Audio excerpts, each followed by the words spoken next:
Buenos días a todos. Desearles a todos un feliz final de ano de entrada. Por suposto tamén a toda a xente que nos vea, nos escoita a través de streaming, que debe ser a primeira vez que o facemos con carácter xa oficial e supongo que conocerá alguna xente. Por lo tanto, un saludo e unhas boas festas para todos os que nos poden estar escoitando. E vamos a iniciar este último pleno do ano. Empezamos co primeiro punto, aprobación da acta. Non sei se hai unha intervención, se estamos de acordo. Sí. Na relación de asistentes eu non aparezo e si estive presente nese pleno, vale? Vale, pois o corregimos con esa corrección. Vamos a votar. Votos a favor da aprobación da acta con esa corrección. Unanimidade. Queda aprobada. Segundo punto, expediente 932-2020, aprobación da conta xeral do ejercicio 2019. Bueno, esta conta pasou pola Comisión de Contas, hai un informe da Comisión de Contas favorable e, bueno, as magnitudes máis importantes son que se cerrou o ano casi con 5 millóns de euros, 4.905.000, de obrigas reconocidas netas, de dereitos reconocidos netos, 4.821.000, el resultado orzamentario 592.032,89, resultado orzamentario xustado 592.032,89, remanente de tesorería, exceso de financiación 318.033,28, e remanente de tesorería para gastos xerais 239.519,39. Esas son as magnitudes e o que realmente é importante, creo eu, da conta xeral. Temos aí os informes de intervención, hai unhas intervencións xa dos distintos grupos políticos que estiveron no informe da conta e por parte nosa, evidentemente o que propoñemos é a aprobación desta conta xeral. Non sei se hai alguna intervención ou quere alguén dicir algo ou quen pide a palabra. Pois sí, señor Molinos. Bueno, bon día a todos. Tamén desde o ADG quixéramos felicitar os vecinos o ano novo e desearlle a todos saúde, que boa falta faz. E, bueno, en canto a conta xeral, pois, dicirle que modificamos o noso voto en relación á comisión de asuntos do pleno do pasado 15 de outubro, porque un dos argumentos principais que dábamos naquele momento é que se incumplían os prazos. Bueno, ata o 15 de outubro os prazos foron se incumplindo, pero presentando a conta xeral, e nos levamos aquí 6 anos, é a primeira vez que se presenta dentro de prazo, porque debido ao COVID-19 adiáronse os prazos e hai de límite ata o 8 de xaneiro.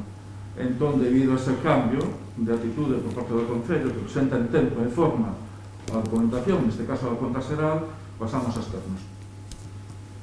Bueno, pois, por parte nosa, eu xa lín as magnitudes, creo que é un presuposto importante que se cerra a final de 19 e que nosotros, por suposto, queremos darlle a aprobación a esta conta xeral. Por lo tanto, entendo que non hai máis intervencións, non? E pasamos a votar. Votos a favor da aprobación da conta xeral. Votos a favor? 9. Votos en contra? Non hai. Abstencións? 4. Queda aprobada con 9 votos a favor e 4 abstencións.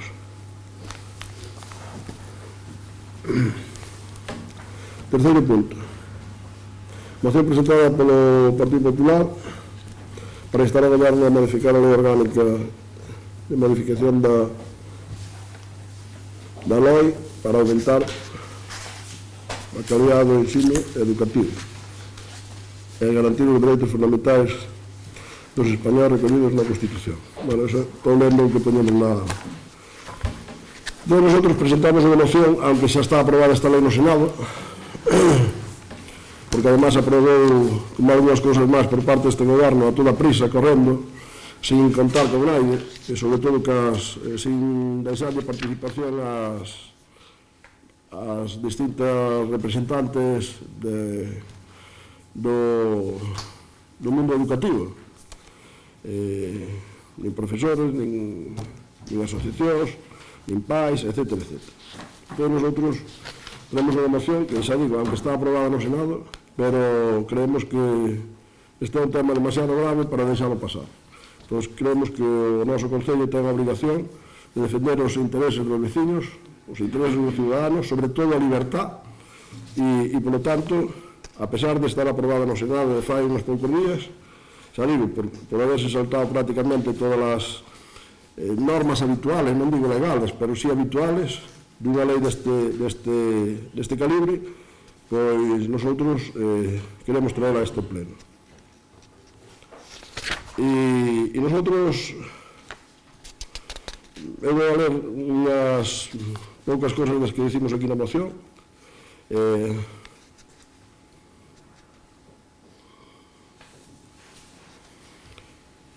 Supongo a ruptura do pacto constitucional, claramente, baixo o noso punto de vista.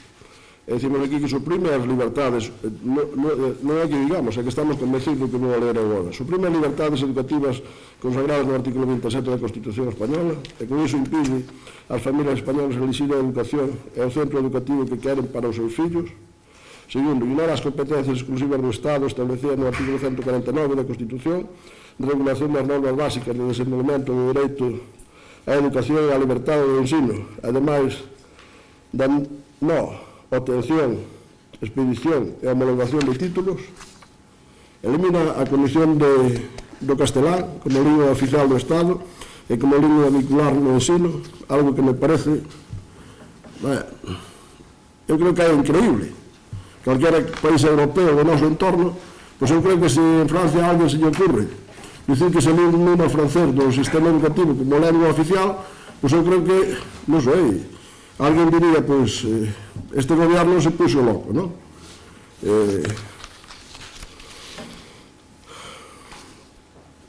O marco do bilingüismo é o trilingüismo integrador, porque, evidentemente, hai algunhas comunidades autónomas, entre elas está a nosa, onde hai unha lengua, hai dúas lenguas cooficiales, que é o español e o galego, e o ideal é ir, por lo menos, ao trilingüismo, para ter alguna lengua máis. Pero, este de eliminar o castelán, pois a mí, a verdade é que eu pensei que nunca a ningún goberno deste país se lle ocurriría. O Partido Popular consideramos que a LOMLOE é un ataque frontal á nosa democracia e un freo para que o noso sistema educativo alcance os niveis de calidade, equidade e liberdade propios dos sistemas educativos máis modernos e innovadores, aqueles que permitiron avanzar hacia niveis moi importantes de conhecimento e competencias. Pero isto, o Grupo Municipal Popular no Concello de Lugo, de Outeiro, aquí de Lugo, presenta a seguinte proposta de acordo. Está ao Goberno de España a volver ao pacto constitucional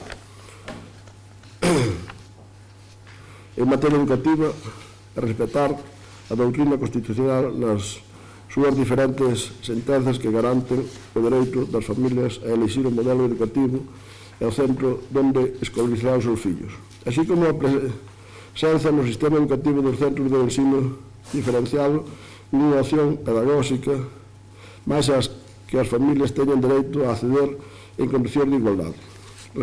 Segundo, respetar o complemento do artículo 27.3 da Constitución, que obriga aos poderes públicos a garantir o dereito que asiste aos pais para que os seus fillos reciban a formación religiosa moral que este de acordo coas súas propias conviccións. Terceiro, adoptar medidas oportunas para que o ensino da lingua castelán e as linguas cooficiales non sexan fonte de discriminación no exercicio do dereito á educación. Estender a gratuidade ás etapas posobrigatorias, bachillerato e formación profesional, e configurar a etapa de educación infantil de 0 a 3 anos como unha etapa voluntaria e gratuita, garantindo que ningún alumno quede sin escolarizar por razóns socioeconómicas. Garantir a existencia e a gratuidade dos centros de educación especial, tanto na rede pública como na privada, concertada, como elementos importantes dun modelo educativo especializado e plural, que permite elixir ás familias a opción máis adecuada aos seus intereses e necesidades.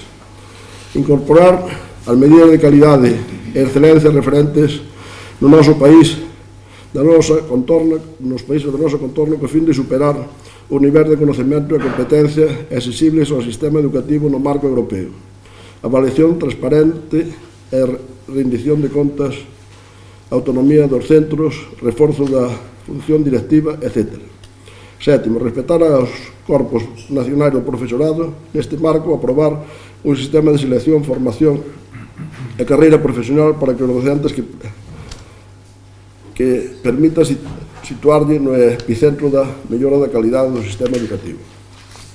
Implantar aquelas medidas que incrementen a cohesión e vertebración do sistema educativo e garantan a igualdade de oportunidades. Creación dun fondo de cohesión territorial que permita un financiamento axeitado das comunidades autónomas e permita actuacións preferentes nas xeográficas ou centros educativos que precisen medidas de calidade específicas. Reforzar a alta inspección educativa para asegurar que o dereito á educación sexa exercido en igualdade de oportunidades en toda España e que os ensinos se impartan con observancia do disposto pola Constitución española. Implantar unha proba xeral de bacharelato única en toda España, conducente a título co fin de garantir un nivel básico de calidade en todo o sistema e asegurar a igualdade de oportunidades no acceso á universidade.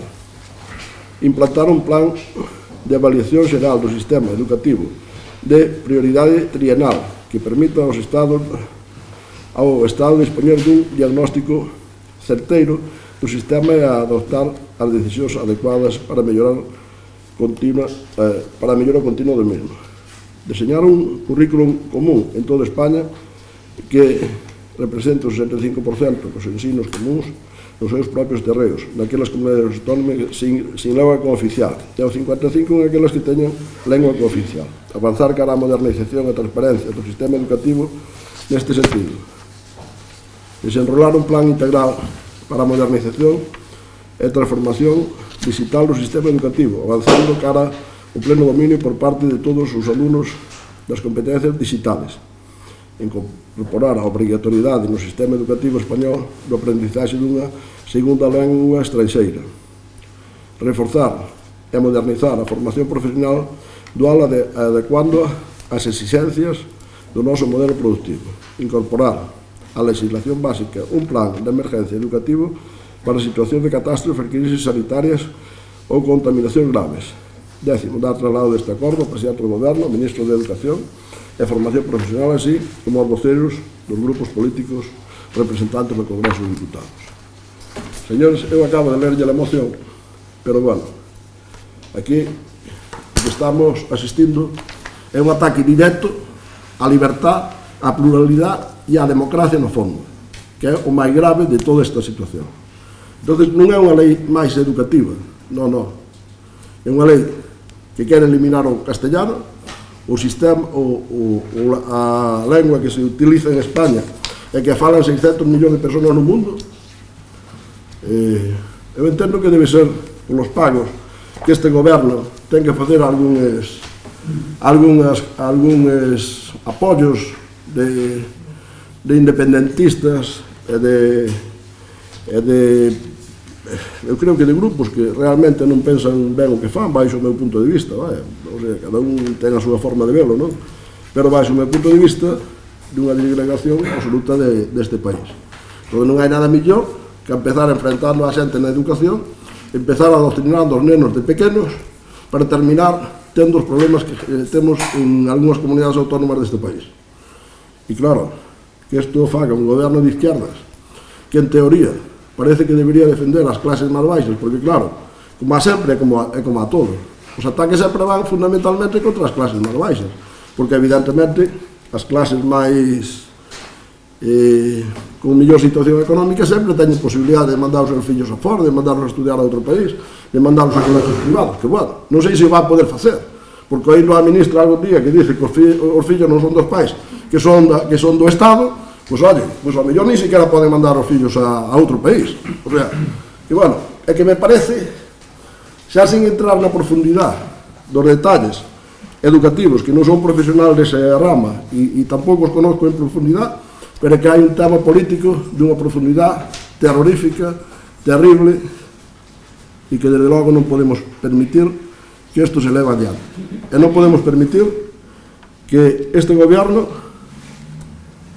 legisle contra unha boa parte da población.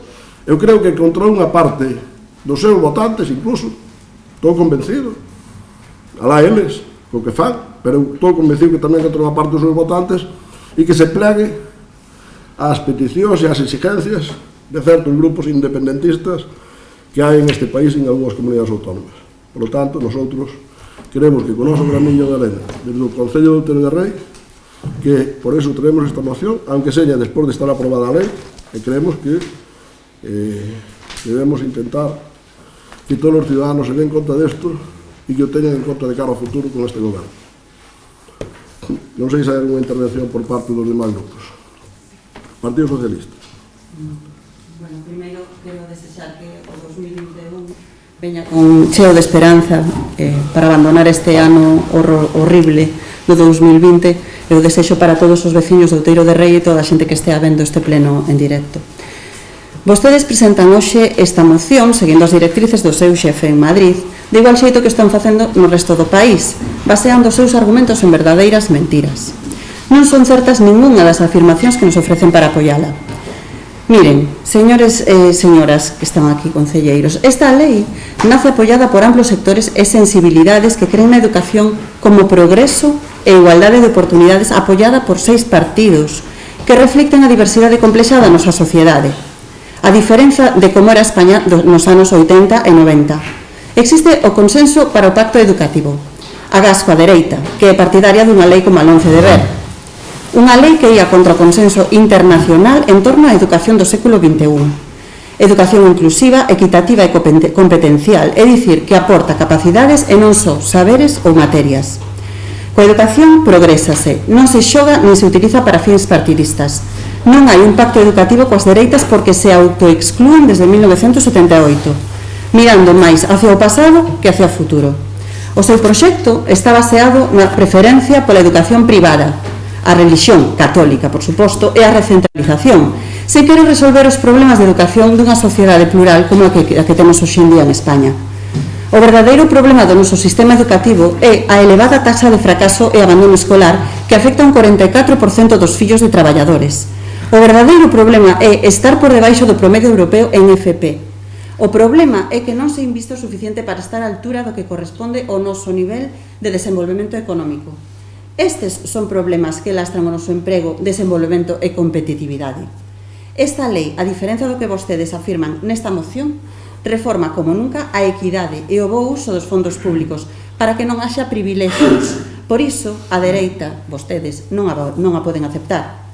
Vostedes falan de falta de diálogo, consenso e transparencia.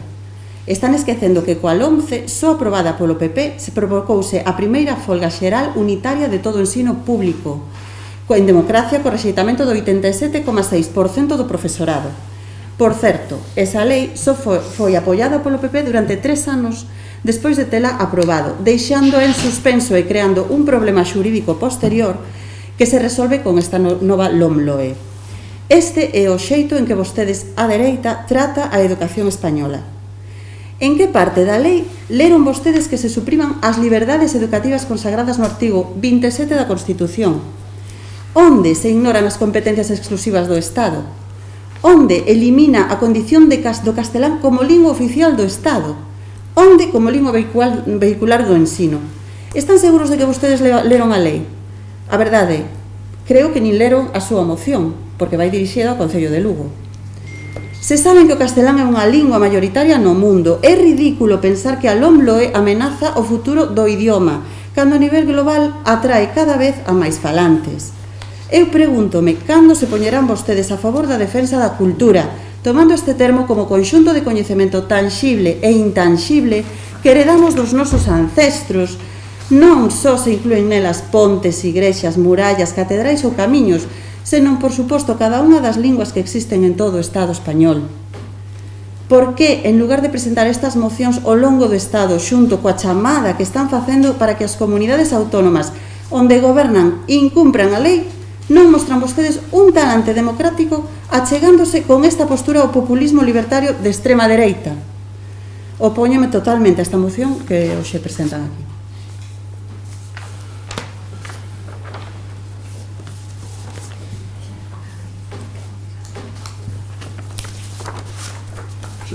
Sí.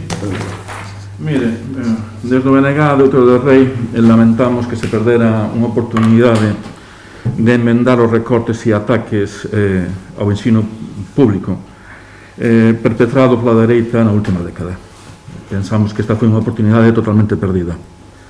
Malo ruido mediático, que é moitísimo, na nova lei educativa, na LOMLOE, non se observan cambios esenciais que permitan intuir un fortalecemento do ensino público e tan só se eliminan algúns dos aspectos máis lesivos da Lei Wert de 2013, dunha lei do PP. Os señores do PP falan de diálogo, consenso e transparencia, empregan eses termos. Podemos compartilos neste caso, para esta lei, pero chamamos a atención que a Conselleira de Educación da Xunta de Galicia non aplica eses valores a día de hoxe, nin moito menos. Nin ustedes, como acaba de dicir a compañeira, cando aprobaron a lei de 2013, contou nin con consenso, nin foron dialogantes, nin foron transparentes. Parece que cambian de bandeira, enarbolan unha bandeira en función se están no goberno ou están na oposición.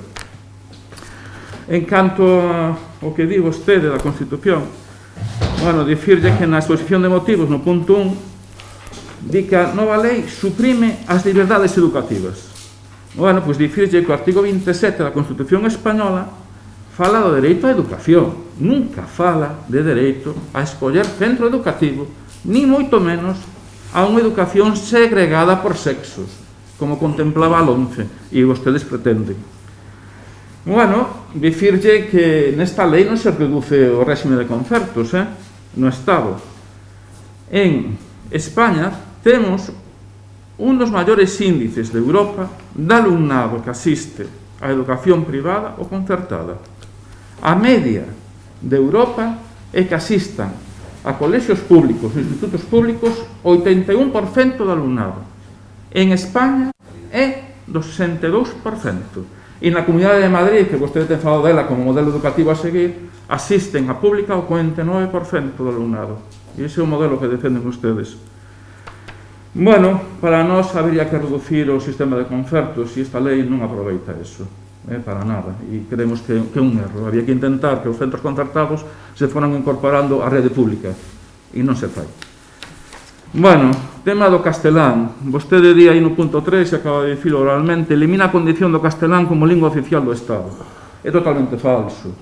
Mire, o que se fai é que o coñecemento e uso da lingua castelá non se ve afectada para nada, por moito que digan vostedes.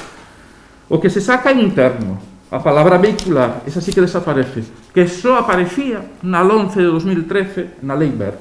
Ninguna lei anterior a esa aparecía o termo vehicular para o castelán.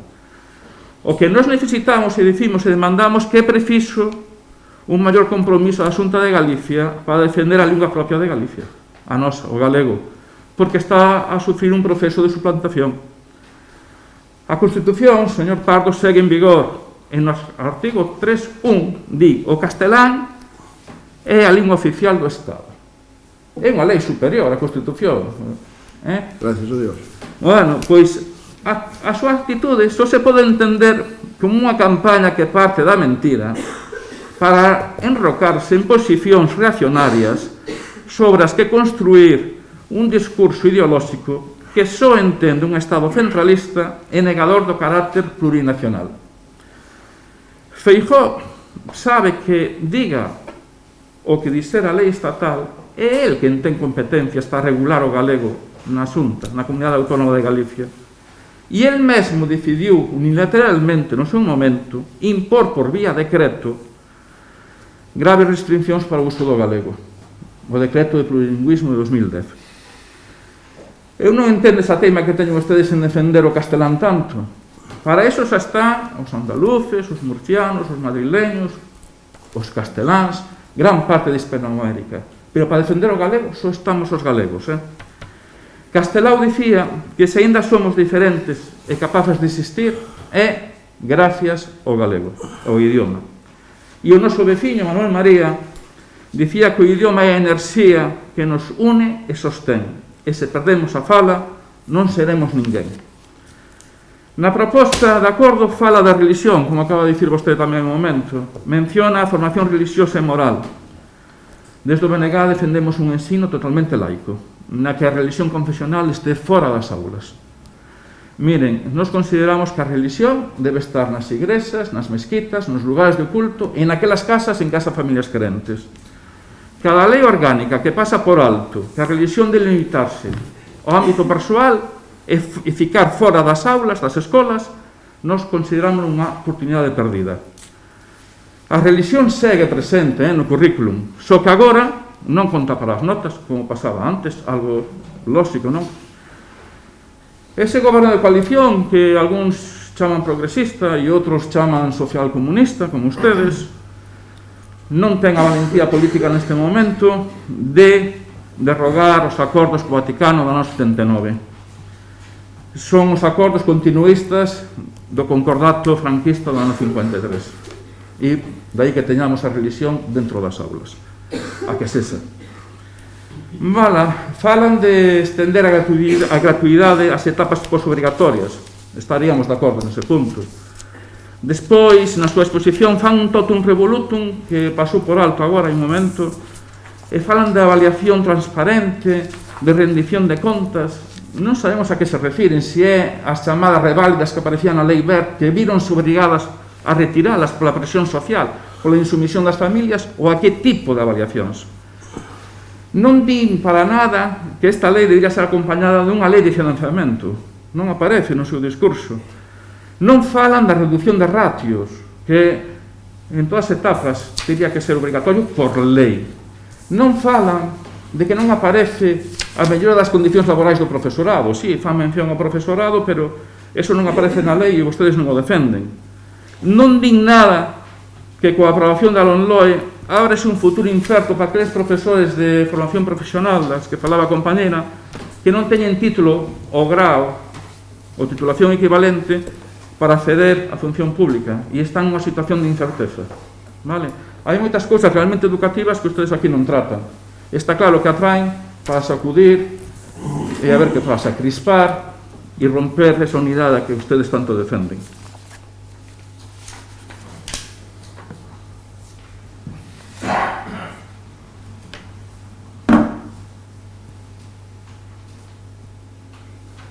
Bueno, empezo contestando yo ao BNG polo final.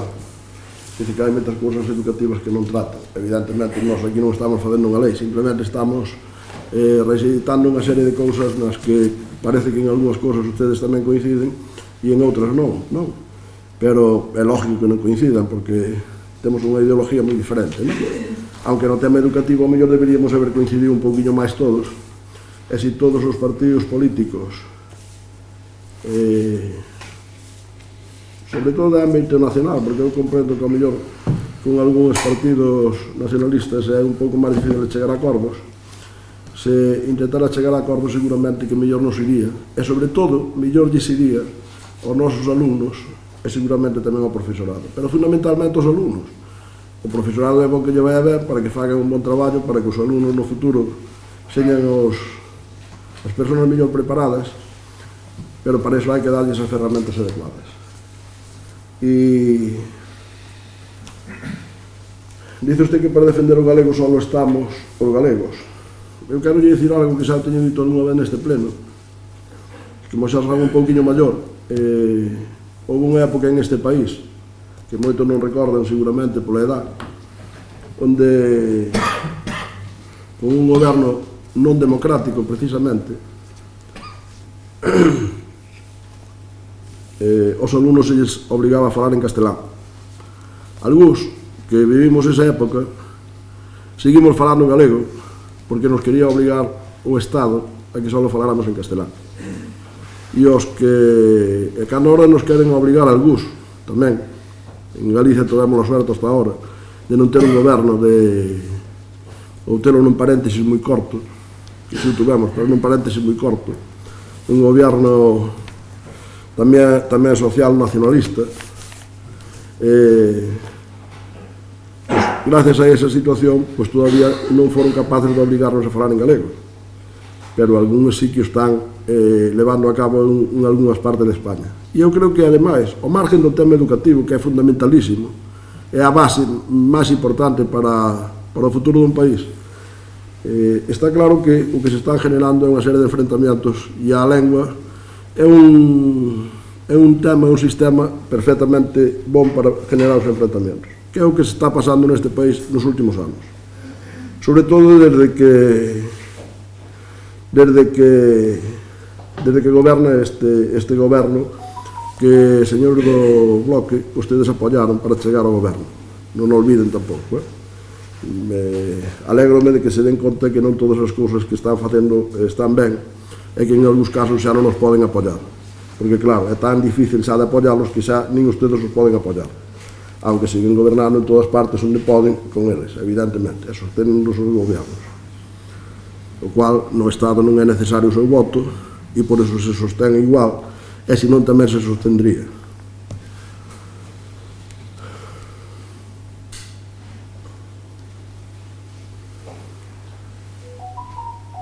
Bueno, eu creo que usted deixou bastante claro que non está moi de acordo ca lei en todos os casos, no cual coincidimos perfectamente, seguramente por motivos diferentes.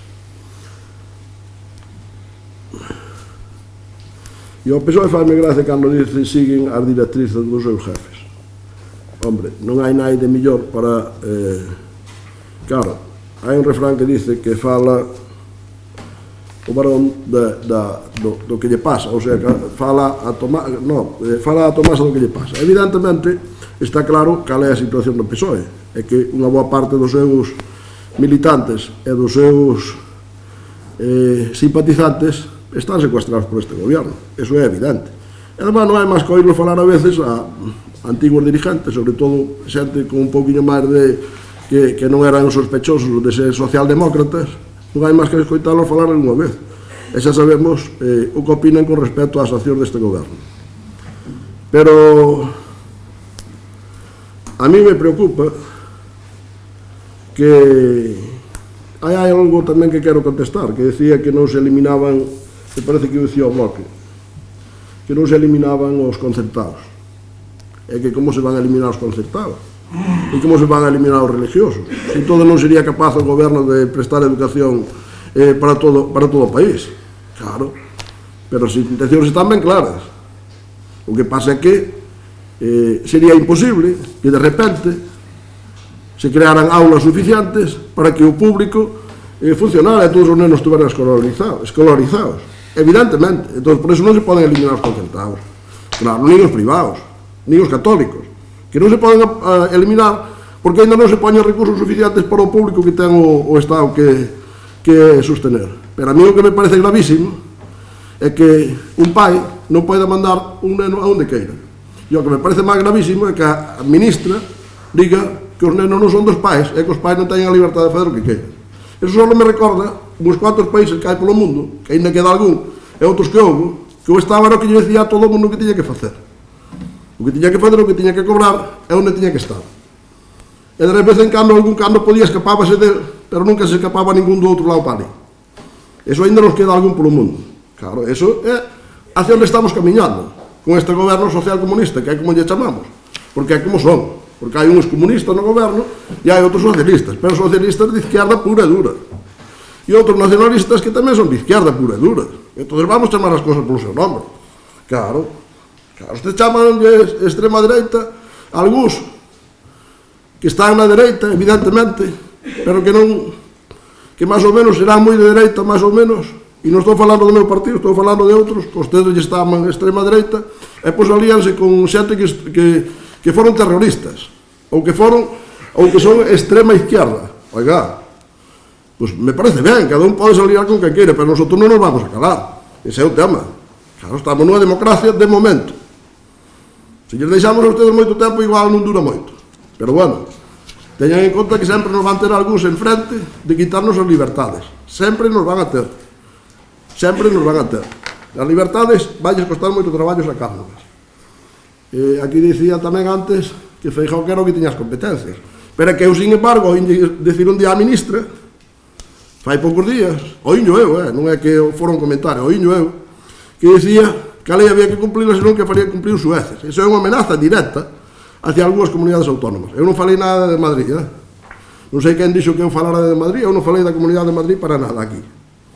Pero podo falar, pero non falei dela para nada. Teño un apoio de 6 partidos, e que? Claro. Teño o apoio de 6 partidos non quero dicir que os teña facendo ben. Claro, e nosotros temos tanto dereito, o centro-dereita, que algunos nos consideramos de dereita, porque eso é o que queren ustedes, que nos consideren a todos de dereita, para ver se os que están máis ou menos moderados no centro se van con ustedes, pero vamos a ver, que a actuación que está levando o Partido Socialista nos últimos anos, xa con Zapatero e agora con Pedro Sánchez, hombre, eu xa digo, non hai máis que escoitar a algún dirigente que algún día me parecía moi de izquierda, porque, insisto, como xa son un pouco maior, algún dirigente do PSOE que algún día me parecía moi de izquierda, resulta que agora, pois, non hai máis que escoitalo. O que dice do seu goberno, e do seu partido. Entonces, pero profundizando na lei, a mí o que máis me interesa, e volvo a insistir, como non son moi técnico na materia, aquí hai algúns que son máis técnicos na materia que a min, pero que eu aquí non veño a fazer unha lei técnica. Eu aquí veño a defender un tema político, de libertad. Iso é o que veño a defender. Entón, como representante político, veño a dicir que non vamos a estar de acordo ca falta de libertad que quere quitar este goberno aos pais para decidir o que queiran facer cos seus fillos no sistema educativo e mandalos a onde queiran e usar a lengua que queiran. O que sí lle pedimos ao goberno é iso, que sí, que aumente o período obligatorio, que pase a ter que seja obligatorio e sobre todo financiado de 0 a 3 anos, porque iso levaría consigo dúas cousas.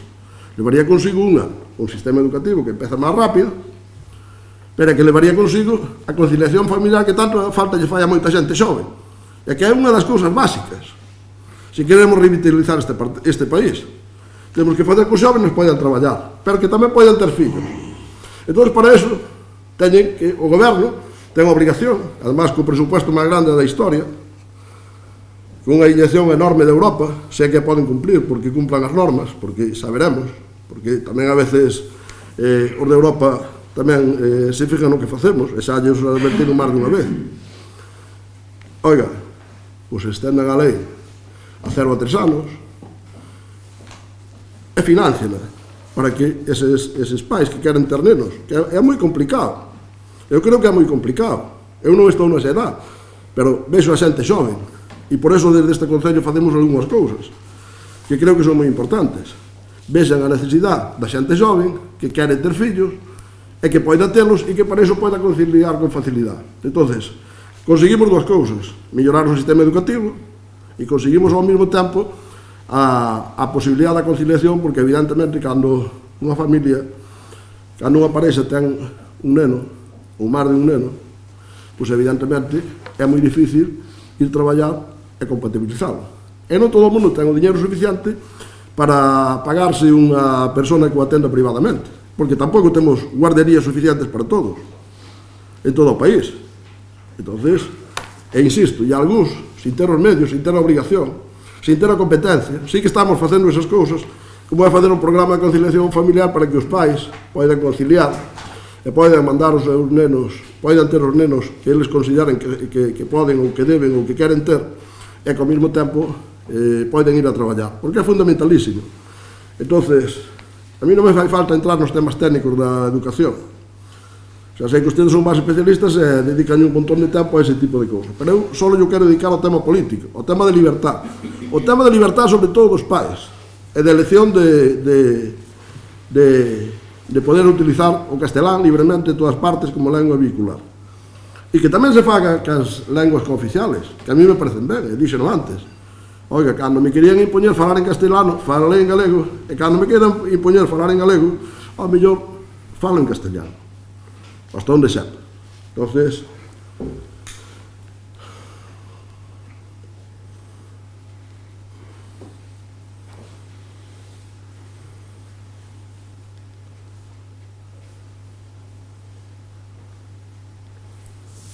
Bueno, aquí a representante do PSOE tamén falou algo da incumplimiento da lei por parte das comunidades autónomas.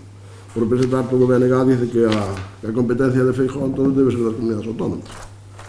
Pero eu sei que yo a ministra amenazar as comunidades autónomas dicindo que quen non cumpla a lei que terá que iso é unha amenaza directa. É unha amenaza directa, señor responsable do Partido Socialista. É unha amenaza directa ás comunidades autónomas que dicen que van intentar suavizar esa lei e permitir que os pais vayan seguindo tendo liberdade de elección a favor do que estamos, desde o Partido Popular.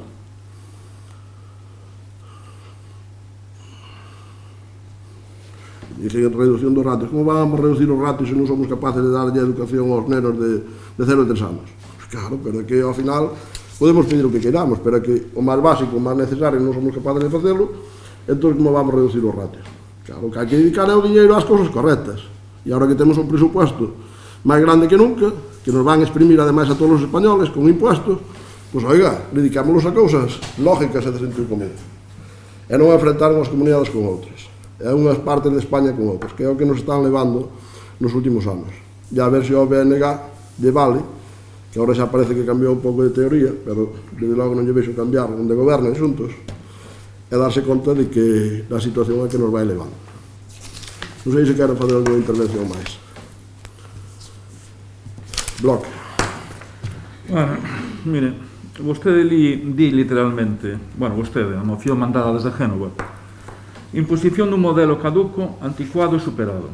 A LOMLOE representa un regreso aos principios da LOCSE, tan nefasta para o conxunto do sistema educativo. Empregan imposición, por exemplo, aquí mesmo, neste parágrafo. Recordalle simplemente que o 25 de novembro esta lei foi aprobada pola maioría do Congreso. Non polo representante do BNG, pero sí pola maioría dos partidos políticos no Congreso. O día 23 de decembro foi aprobada no Senado, onde o BNG non ten representación. E onte foi publicada no BOE. Onte. Esta lei, o día 19, entrará en vigor. E vostedes, o que están facendo nas súas comunidades autónomas onde gobernan, é, para evitar cumprila, abrir o proceso de admisión antes dese prazo. E iso hai 3 anos en Cataluña se chamaba sedición. Estás contradicindo. Bueno, no, dígolle, falan de partidos separatistas, terroristas, socialcomunistas. Iso sí que é unha linguaxe caduca. Sí. Vamos centrar. Claro. E non en que a lei é de 1990, a LOCSE, estou facendo referencia, que ven sustituir a unha lei franquista do ano 70, a Villar Palasí, que supuso a posta en marcha en España nun sistema educativo baseado nos principios da Constitución. Hai que ter certa perspectiva histórica, Mire, nós non aprobamos a Constitución nin a LOCSE, pero estou recordando isto. A LOCSE iniciou unha xestión democrática dos centros educativos e un sistema descentralizado do ensino en España. E estas dúas últimas cousas a vostedes parece que non lle gustan moito.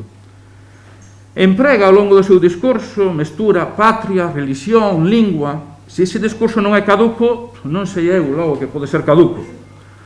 Lendo esta moción do PP, a min, por moito que diga, parece que vostedes botan de menos aquela escola nas que aprendían algunhas cancións, como unha que decía, relataba sentimentos nunha situación de poñendo a face cara ao sol ca camisa nova, ou aquela na que chegado o mes de maio descendía dos ceos a virse non sei para qué, e en cambio estaban desterradas cancións nas que se preguntaban que dicían os rumorosos ou en pé os escravos da terra. Aquela escola na que se aprendía moita historia sagrada e moita formación do espírito nacional, pero se ignoraba que era o aparato reproductor do ser humano e as prácticas sexuais dos seres humanos. Aquela escola na que sufriamos a regla de madeira contundente sobre a man por ser díscolos. Vou deixar aí ese tema. Fala dos concertos. Miren, nós entendemos que pode haber concertos. Na LOCSE é cando se establecen os concertos. Por qué? Porque eran insuficientes os centros públicos. E entón se establece cunha medida transitoria, pero nós consideramos que nesta lei tiña que ter un carácter subsidiario, que non o ten.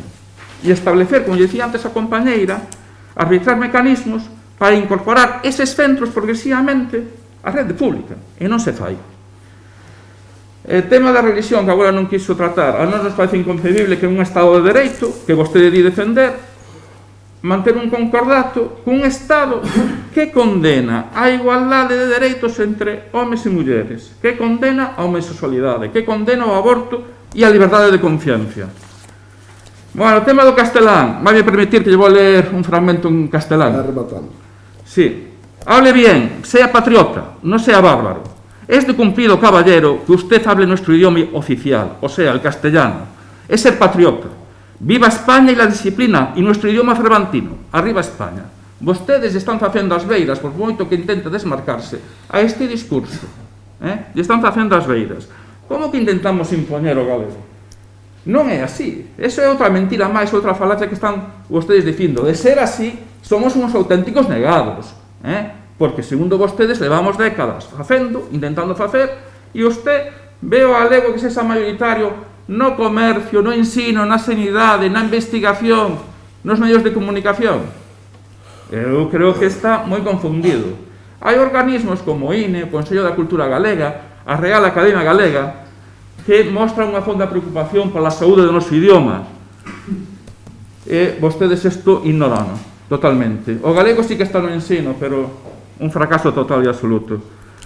A mí me parece terrible que esa xente que continúe pensando que coñecer a lingua propia, que usala como vehicular na escola, e miren, unha cousa que o Consello de Europa, que non creo eu que sexan sospeitosos de ser anti-españois, nacionalistas, separatistas, están recomendando que se faga en Galicia. E ustedes siguen pensando que é algo prejudicial. E que o correcto ten que ser o monolingüismo en español ou un bilingüismo aí que inclúa en inglés. Entón, mirade, nós o que imos facer é externos. O sea, te comunico. Partido Socialista. Bueno, quero dicir, lembrar que as verdades que vostedes e todos os que estamos aquí, todos os que nos están vendo, defendemos, están garantidas na Constitución. A Constitución aplicárase, polo tanto, no momento no que as comunidades autónomas nas que vostedes gobernan se opoñan a aplicar a lei. Ese vai ser o problema. E despois compararemos co que pasou en Cataluña e o que vai pasar coas comunidades que se opoñan. Xa veremos. Secuestrados, gustaríame saber que simpatizantes ou militantes do PSOE están secuestrados. Non o comprendo, podería explicalo.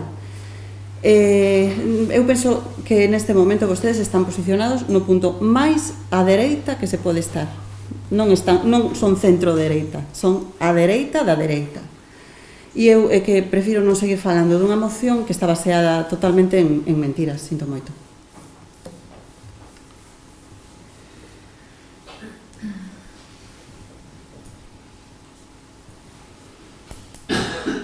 Vamos a ver, nosotros non estamos situados onde nos quieran situar ustedes, porque a izquierda son moi dadas a eso. Eso tamén lle pasa ao nacionalismo, con moita frecuencia. Sitúanos a cada un dos demais onde eles creen que queren que esteñamos, ou onde a eles lles gustaría para que lles fora mellor políticamente que estuveron. Pero nós estamos onde nos sitúa a xente. Nosotros creemos que estamos no sitio correcto, pero desde logo non son ustedes que nos poden situar.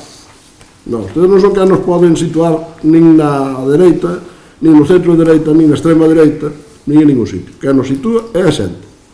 Entón, e desde logo, usted non debe ver os medios de prensa, pero eu que non me fijo moito no que dice a izquierda, por de vez en cando, vexo algúns dirigentes da izquierda, do Partido Socialista, precisamente, que fala de ustedes perfectamente ben. Pero eso non me preocupa. Eso é un problema de ustedes. A mí non me preocupa o que pase no seu partido, non me preocupa. Só me preocupa as actuacións que teña o seu partido cando está no goberno, porque nos afectan a todos os españoles, os que os votan e os que non, os que son de izquierda e os que non o son. Entonces, aquí alguén nos recorda unhas cancións de outra época, esa é a época que a mí non me gusta, que xa a vivín. Usted seguramente non pola edad que ten, pero eu xa a vivín. Entonces esa época non me gusta. Eu vivina como usted, Hombre, eu creo que debe ser un pouco máis novo. Sí, algo máis novo son, pero vivina. Pues, eu só lo digo por eso, pola edad, non lo digo por outra cousa. Entonces, e eu xa non a viví moito, porque eso xa vende máis atrás. Pero contra iso é contra que algúns estaremos sempre. E cada un opinará o que queira, pero eu creo que camiñamos hacia unha situación de menos libertad, con este goberno que temos últimamente. De bastante menos libertad. Na educación, por suposto, que é no que estamos falando agora, pero en algunhas cousas máis. E non hai máis que ver que tipos de leis propoñen de vez en cando, a veces teñen que rectificar, porque a Europa lle dice que, oiga, por aí non vamos pasar. Pero, vendo eso, falando da propia moción, da propia lei, creo que se saca do texto o de castelán lengua oficial. Creo que se saca.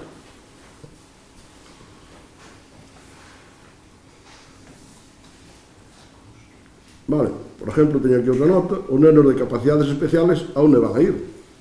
Pois a mezclarse cos demais. Bueno, pois creo que son temas moi técnicos, por eso eu antes decía que non quero falar moito da técnica, porque non son un técnico en educación, nin son un maestro, nin profesor, nin... pero hai algo que me preocupa profundamente. Todos estes detalles me preocupan muchísimo, me preocupan enormemente, pero me preocupa sobre todo a libertad. Iso é o que me preocupa. E a libertad dos pais de elegir. Os pais teñen que ter a libertad de elegir a educación dos seus fillos, e teñen que ter a libertad absoluta de mandalos onde les queiran. E os gobernos só teñen a obrigación de garantizarlo. Non teñen o dereito de impoñerlo, teñen a obrigación de garantizarlo. E iso é contra o que estamos nosotros, e o que vamos estar sempre a favor. O goberno ten a obrigación, que o fai cos nosos impuestos, co noso diñeiro, ten a obrigación de garantizarnos a educación a todos os españoles, vivamos donde vivamos. Nos sitios máis de máis confluencia de personas ou nos sitios máis aislados. E evidentemente nos sitios menos poblados xa non pode haber prácticamente máis colegios cor de tipo público. Por que? Porque non teñen posibilidades pero é que nas cidades onde hai posibilidades, onde hai colegios concertados, onde hai colegios públicos, onde hai colegios privados, onde hai colegios de calquera religión, me valdría, pero de católica, que é unha boa parte dos que viven en España, pois evidentemente, os que pensan así, eu non fui a un colegio católico, nem fui a un colegio privado, para que quede claro, fui a un colegio público, os meus fillos tamén, para que quede claro tamén, porque tamén vexo algunha xente de izquierda que, falando tanto de eliminar o privado, despois resulta que manda os seus fillos ao privado. Claro, o sea que coherencia tamén por ese lado. Entonces, señores, nosotros, ao margen dos temas técnicos que creo que están bastante ben explicados na moción, ao margen dos temas máis ou menos técnicos que podemos estar, e sabes o que o bloque en algunhas cousas tampouco está de acordo ca lei, e tampouco debe estar de acordo co goberno en moitas cousas, porque tampouco aprobou os presupuestos, no cual, oye, hasta certa medida me alegra de que se vai andando conta un pouco de que non só é facer seguidismo de un goberno que dice que é de izquierdas, porque ustedes tamén deben ser de izquierdas, creo que tamén se califican de izquierdas, non estou moi seguro, pero bueno, debe ser, porque despois eu vexo que ustedes en todos os sitios que teñen posibilidade de facelo coalíganse que é izquierda, e evidentemente ustedes dicenos que temos que facer os de centro-dereita e os de dereitas. Pois non nos lo digan. Nosotros seguimos a nosa línea, nosotros defendemos a libertad, defendemos a xente que pensa como a nós. E evidentemente, aunque parezca que non, que ao mellor parece que non o facemos, ou que pola nosa ideología non debería ser, resulta que ao final, sempre defendemos os máis débiles. Sempre somos os que defendemos os máis débiles. Porque os máis débiles son os que non teñen capacidade de elegir, son os que non teñen capacidade de mandar os seus fillos a sitios, ou a sanidade a sitios máis ou menos lexos, ou máis ou menos... E sobre todo, incluso cando falamos de parados, que non ven moito a conto neste tema, pero tamén o podemos facer. Cada vez que ustedes gobernan que dicen que defenden aos parados e as clases máis desfavorecidas, resulta que cando deixan as escolas máis grandes de paro. Entonces, señores, eu pediríais que recapacitara, pediríais que mandaremos esta moción ao goberno e aos portavoces parlamentarios, porque todo se pode rectificar aunque señor a lei aprobada. E poñerse de acordo, a ver se as competencias están en Feijóo ou están en Pedro Sánchez. Eu ainda teño unha pequena dúda, pero unha vez nos dicen unha cousa e outra vez nos digan outra. Pois non sei se está en Pedro Sánchez ou Feijóo, pero cada un ten as súas, porque hai un estatuto e unha constitución. E de momento, algúns seguiremos traballando para que esa constitución se cumpla, para que esas libertades se manteñan e para que tanto os alumnos como os pais como os profesores teñan libertad. E vamos a pasar a votar esta moción. Votos a favor da moción? 9. Votos en contra? 1. Abstenciones? 3. Gracias, queda aprobado. 9 a favor, gracias. 9 a favor, 1 en contra e 3 abstenciones. E pasamos ao punto número 4. Moción presentada polo BNG para reformar a Nacional 6 o seu paso por Outeiro de Rei, para construir os pasos seguros para as persoas que sexan necesarias. Ten a palabra o representante do BNG para defender a moción.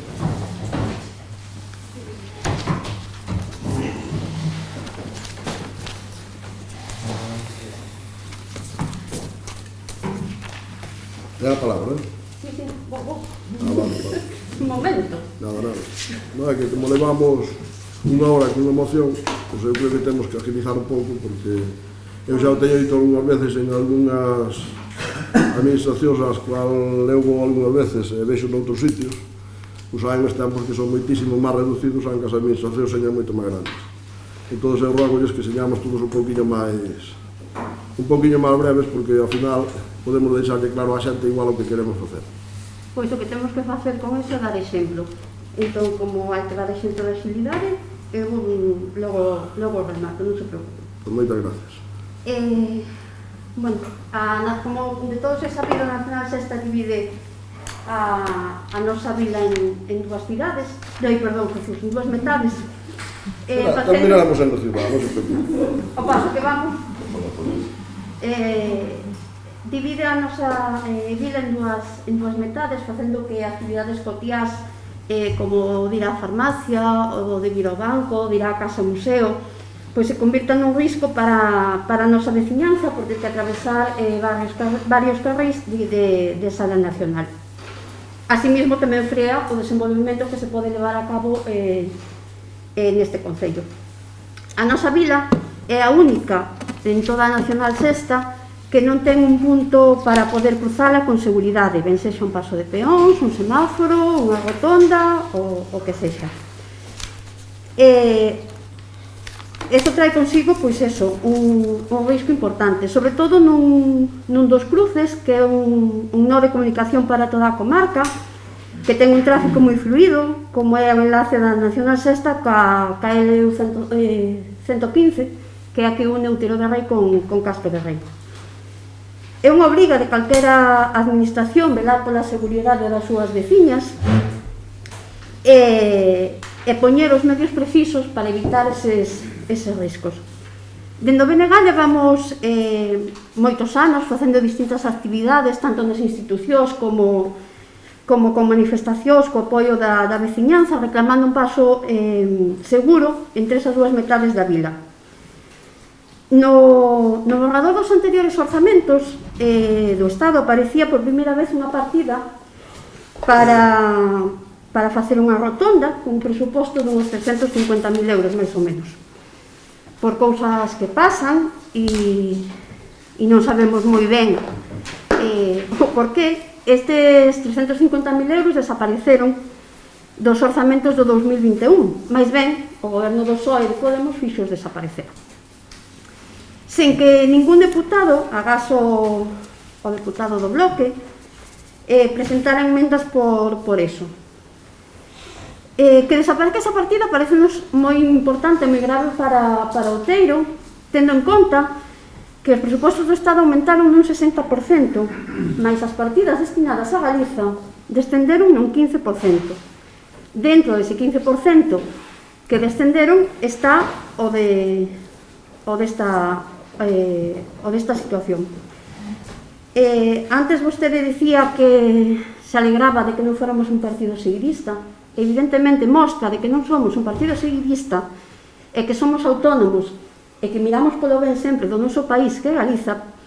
Lle pedimos a este pleno que aprobe esta moción para instar ao Goberno Central a que habilite todos os fondos que sexan precisos para que haxa unha infraestructura segura que nos permita cruzar dunha parte a outra da vila de Outeiro.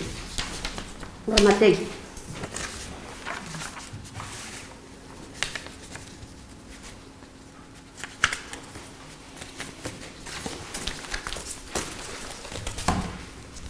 Iso é.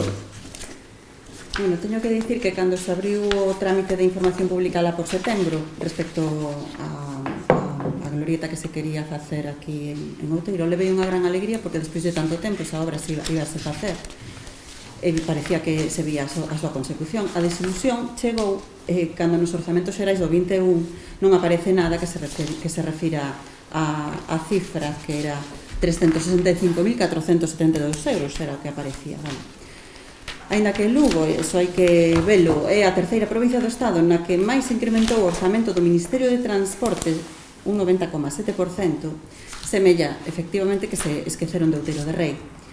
Pero, independentemente das cifras que poidamos manexar uns e outros, penso que, como voceira bueno, que debemos deixar esas cifras a un lado, e eu, como voceira do PSOE, comprométome a facer todo o que estea na miña man para saber que aconteceu e intentarlle dar a mellor solución posible a este asunto. Vou apoiar esta moción porque, ante todo, é Outeiro de Rei e este problema da reforma da Nacional Sexta ao seu paso por este concello ben de longo e necesita, penso, que o apoio de todos. Nada máis. Bueno, benvido señor todos ustedes a esta situación de ver as necesidades do Concello, porque empezarei polo bloque dicindo que sí, é verdad que o bloque leva facendo desde poñendo pasos de cebra móviles hasta facendo manifestacións ao largo de certo tempo aquí en Outeiro de Rei. Pero bueno, despois cando chega a hora da verdade, porque, claro, non hai máis que recordar un pouquinho, non podemos recordar a historia antigua, non hai máis que recordar a historia moderna, non hai máis que recordar cando se apoiou a moción de censura a investidura de Pedro Sánchez nunha moción de censura que tamén, pero cando se apoiou a investidura de Pedro Sánchez, eu vou dicir aos representantes do bloque que eran determinantes para que Pedro Sánchez fora presidente do goberno. E habían imposto unha serie de obligacións. Da rotonda non lles oín falar nada, non sei se falaron ou non, quizá non era da trascendencia suficiente para falar a nivel nacional galego o bloque, non o sei, ou mellor falaron, pero non o oín. Pero si, por exemplo, oín falar dos peajes da A9 e de outras cousas, non? Entonces, isto non é que fixeran nada para que se faga a rotonda do Outeiro de Rei. Non, é que o que fixeron os dos ollos do bloque, que son os que gobernan ou que gobernan, porque unhas veces dicen que sí, outras veces dicen que non. Pero hai algo que é moi sencillo, é que calquera podemos ver. Porque todos podemos decir o que nos parezca, pero ao final hai algo que é evidente, son os feitos. Os feitos son tozudos. Entón, o PSOE e o bloque e o PSOE, cada vez que teñen ocasión en calquera sitio, no 99% dos casos, gobernan en coalición. As administracións son de toca. Gobernaron na Xunta, gobernan nas diputacións, gobernan nos concellos. Eu creo que hai algún caso así moi esporádico, moi raro, onde hai algún problema moi concreto, pero despois gobernan e siguen gobernando. Entonces, oiga, señan ustedes coherentes.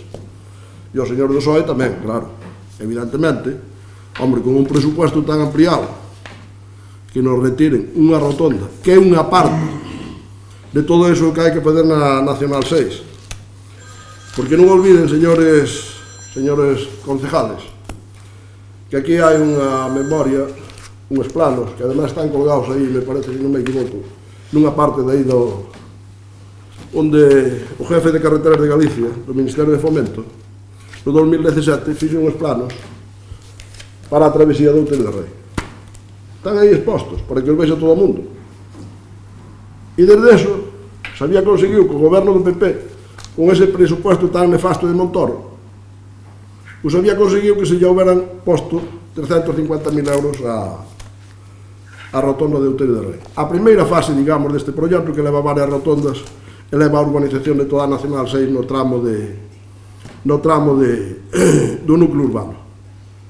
Pero a casualidade, os que tanto apoian este tema, que parece que eran determinantes no goberno de Pedro Sánchez, o propio PSOE, pois resulta que nun presupuesto sumamente ampliado, que además ten menos inversión para Galicia, pero que tamén nos sacan a rotonda. Unha inversión que isto debe costar como 2 millóns ou casi 3 millóns de euros facer, pero que a primeira fase, o máis importante, o vital, o que debería estar feito hai moito tempo, que conseguimos que se puñera en marcha, que conseguimos que se plasmara nun presupuesto, incluso que a presencia aquí neste salón de plenos da presidenta do Congreso, nese momento, conseguimos que se plasmara, pero como hai unha moción de censura, na cual dice o Bloque que é vital para cambiar o goberno, resulta que nos borran do mapa, non só nos borran do mapa, senón que teñen a inmensa cara dura, porque isto xa non recordo cando foi a moción de censura, pero debeu ser lá polo 2018. Non recordo a fecha exacta, pero o que está claro é que hai máis de 2 anos, ou debe haber 2 anos e pico. E temos presupuestos da rotonda de 350.000 euros hasta fai 4 días, que foi cando se aprobou o novo presupuesto general do Estado para 2021. E que todo ese tempo se puido ejecutar a rotonda, porque estaban nos presupuestos generales do Estado prorrogados, e non se ejecutou.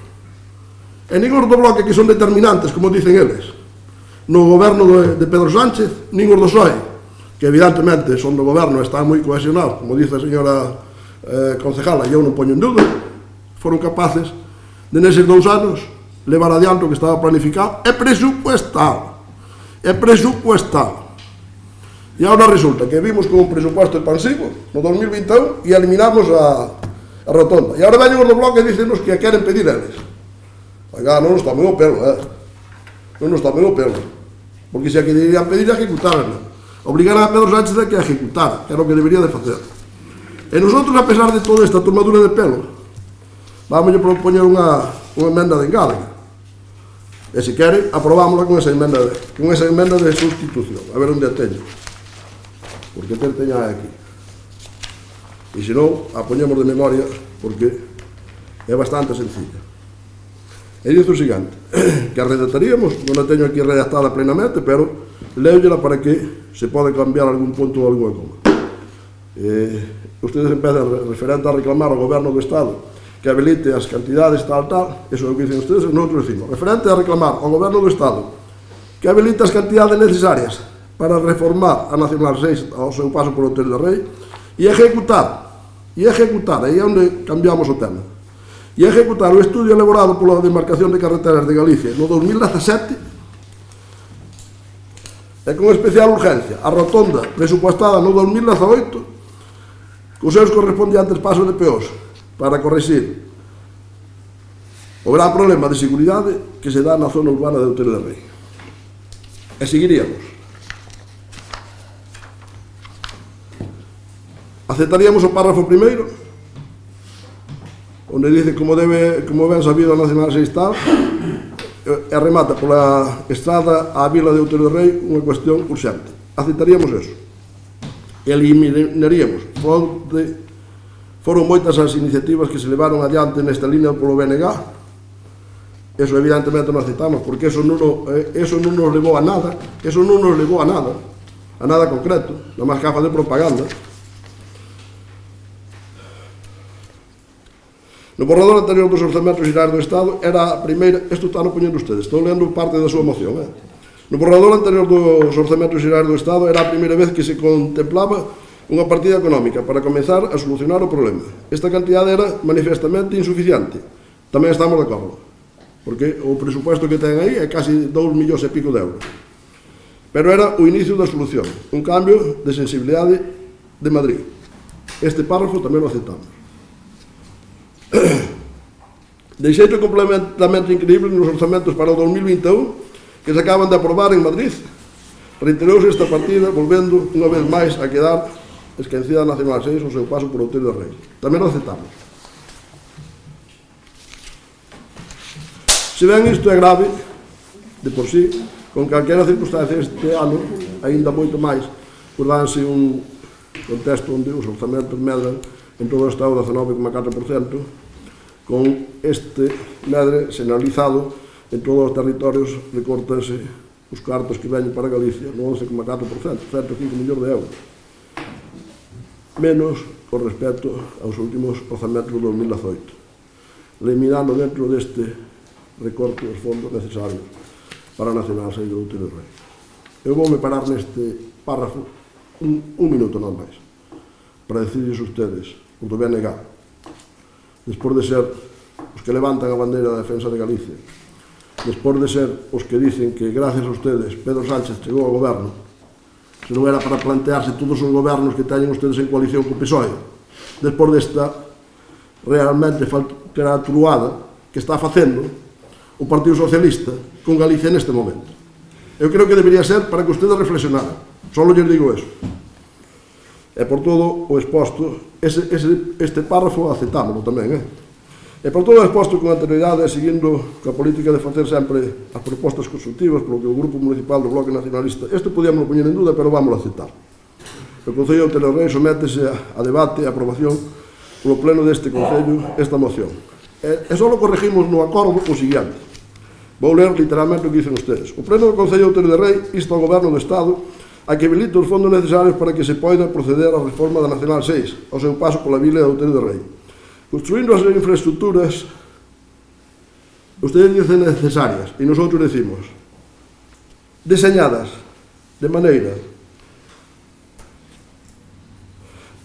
pola demarcación de carreteras en 2017 con especial urgencia a rotonda presupuestada no presupuesto general do 2018.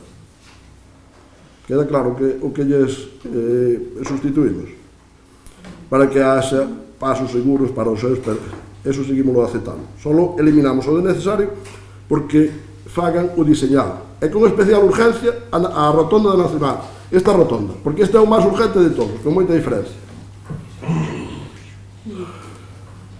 E se elimina a división da vila desta estrada, provocada por esta estrada, que como usted ben pensaba terminar sendo ciudad.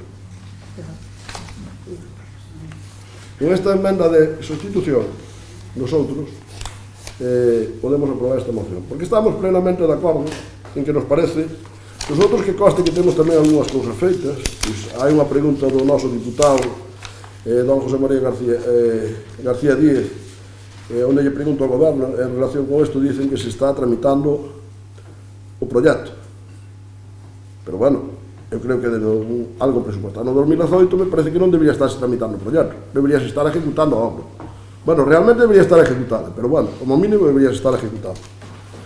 É verdade que fixaron informacións públicas, algunhas cousas de todo eso, pero claro, este é só unha parte pequena de 350.000 euros nun presupuesto como o do Estado, que nun problema como este, que por primeira vez se tratou con seriedade, se tratou con rigor, e sin facer ninguna propaganda ni publicidade, é que alegremente se retira dos presupuestos generales do Estado, que xa hai que buscar moito para buscar nos presupuestos generales do Estado 350.000 euros para eliminados. É que xa hai que buscar moito, pero de maneiras negativas, vale. Entonces, bueno, eu, por do PSOE, non sei como teñen, bueno, non quero decir nada porque non quero decir palabras incorrectas, porque é un debate político, pero é que é moi forte. É que é moi forte que a necesidade que ten que se retire este presupuesto e non se haya ejecutado, xa é moi forte que non se haya ejecutado desde o 2018, pero todavía máis forte que agora se retire, que non se manteña. Aunque, insisto, por parte do Ministerio se dice que sí, que se está tramitando o proxecto, que se está redactando o proxecto, pero bueno, os feitos son os feitos e as realidades son as realidades, e aquí cando chegamos aí á Nacional, nosotros que estamos facendo unha calle que proxectamos xa fai tempo e pensamos que xa iba a estar a rotonda antes que a calle para fazer unha boa conexión, pois agora nos resulta que nos vamos a encontrar que vamos chegar ali e haberá que deixar a calle daquela maneira porque non sabemos como queda a rotonda, aunque sí sabemos o que está aí diseñado, pero xa veremos que sempre as obras cando se ejecutan poden ter alguna variación. Por lo tanto, ahora está no mao do BNG que esta moción se pode aprobar ou non. Ten a palabra. Como, a ver, eu hasta onde eu entendo tampouco entendo moito. Cando se aproba unha moción... Eu aclaro o que usted queira. Cando se aproba unha moción, eu creo que o que se aproba é os acordos. A exposición de motivos creo que non ten discusión. De discusión o acordo, creo. Discusión ten todo o que queiramos discutir. Nos Non nos quere limitar a nosa decisión. Pode deixar falar? No, pero é para Porque que... eu non interrompí a vostede, pois entón faga o favor de non interrompir. No, vale. Non é para deixarlle claro, porque despois ao mellor non tengo ocasión de volverlo a decir. E así tengo ocasión de decir o que queiro. Teño moi claro que vou dicir. Vale. Vou dicir. Vale, perfecto, vale. Grazas. Na exposición de motivos nos dicimos que non queremos que a vila se divida en dúas metades, vale? E volvémoslo a decir no acordo, co cal non podemos aprobar o que vostede nos propón de instar ao goberno a que leve adiante un proxecto co que nós precisamente non estamos de acordo por iso mismo, porque ese proxecto do que vostede fala o que fai é dividir máis aínda a poboación, a nosa vila, en dúas metades. Vale, tal e como está plantexado, tal como nos chegou. Entón, non imos aceptar... Teño aí colgado, Por eso. Seguimos mantendo o que decimos de instar ao goberno central a que tome as medidas necesarias e faga as infraestructuras que sexan necesarias para que se elimine esa división. Vale. Os orzamentos dos que vostede falaba eran os orzamentos onde aparecían estes 350.000 euros, eran os orzamentos que non se aprobaron de Zapatero no 2018. Como? Os orzamentos onde aparecen os 350.000 euros que non se aproban, porque non se aprobaron os orzamentos, é no 2018, non nos anteriores. Vale.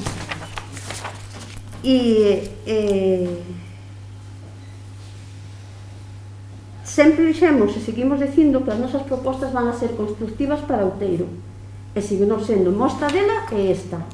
E se non se aproba non vai ser por culpa nosa. A nosa moción está moi clara e está moi claro que debemos pedir. Se non a aproban, non aceptan e queren seguir deixando que Outeiro perda eses 350.000 euros ou o que sexa, xa é cousa súa. Teñen vostedes a maioría, alá vostedes. Grazas. Mire, nosotros primeiro estaban nos presupuestos do 2018 que se prorrogaron. Punto primeiro. Eso é que eso é como a discutirse ahora mismo de día ou de noite. Pero bueno, alá ustedes. Eu por eso corregí unha vez, para que non diga despois. Usted dice que non poden aprobar. Usted dice que non quere que lle emendemos a exposición de motivos. Nosotros emendamos o que nos parece que debemos emendar, porque o que non podemos fazer é dicir unha cosa na exposición de motivos e outra cosa contraria no acordo. Entón, o que nos parece que queremos emendar é o que lle propoñemos que emendemos. E propoñémoslle emendarlle unha serie de cousas onde nos leve a exigirlle ao goberno que construyan esa rotonda, que estaba presupuestada, diseñada, e que además o goberno neste momento, porque o dice aquí nunha contestación ao señor García Díez, dice que está facendo o proxecto. Co cual, se iso é verdad, a súa proposta tamén chega tarde. Se iso é verdad, pero eu dudo porque desde o 2018 puderon ejecutar, puderon fazer o proxecto, puderon fazer toda, algúns trámites fixeron, porque algúns pasaron polo Concello, pero dudo que lle den a velocidade necesaria para que isto non se eternice, non?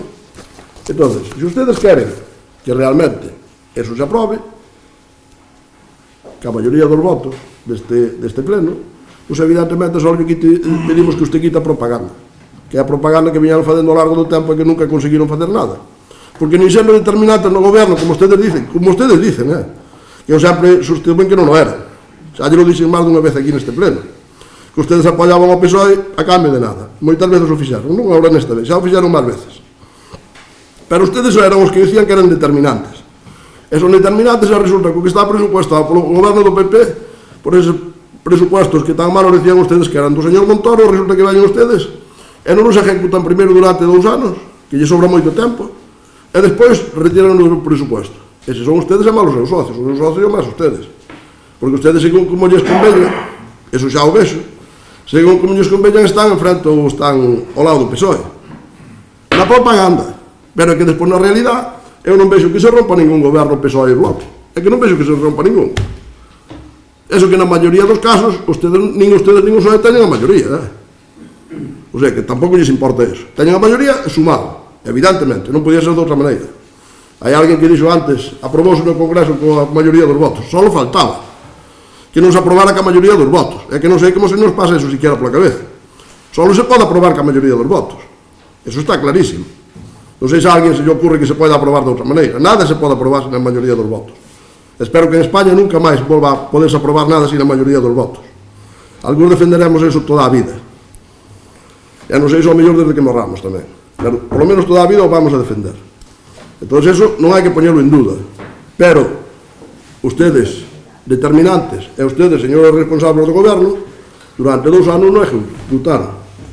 E agora traenos unha moción para decir que a ustedes, a súa presión, non sei que, pois puidaron facer, E hasta puidaron quedar ben, hasta puidaron decir, mire, gracias a que nós agora somos determinantes no goberno de España, se fai a rotonda do Outeiro de Rei.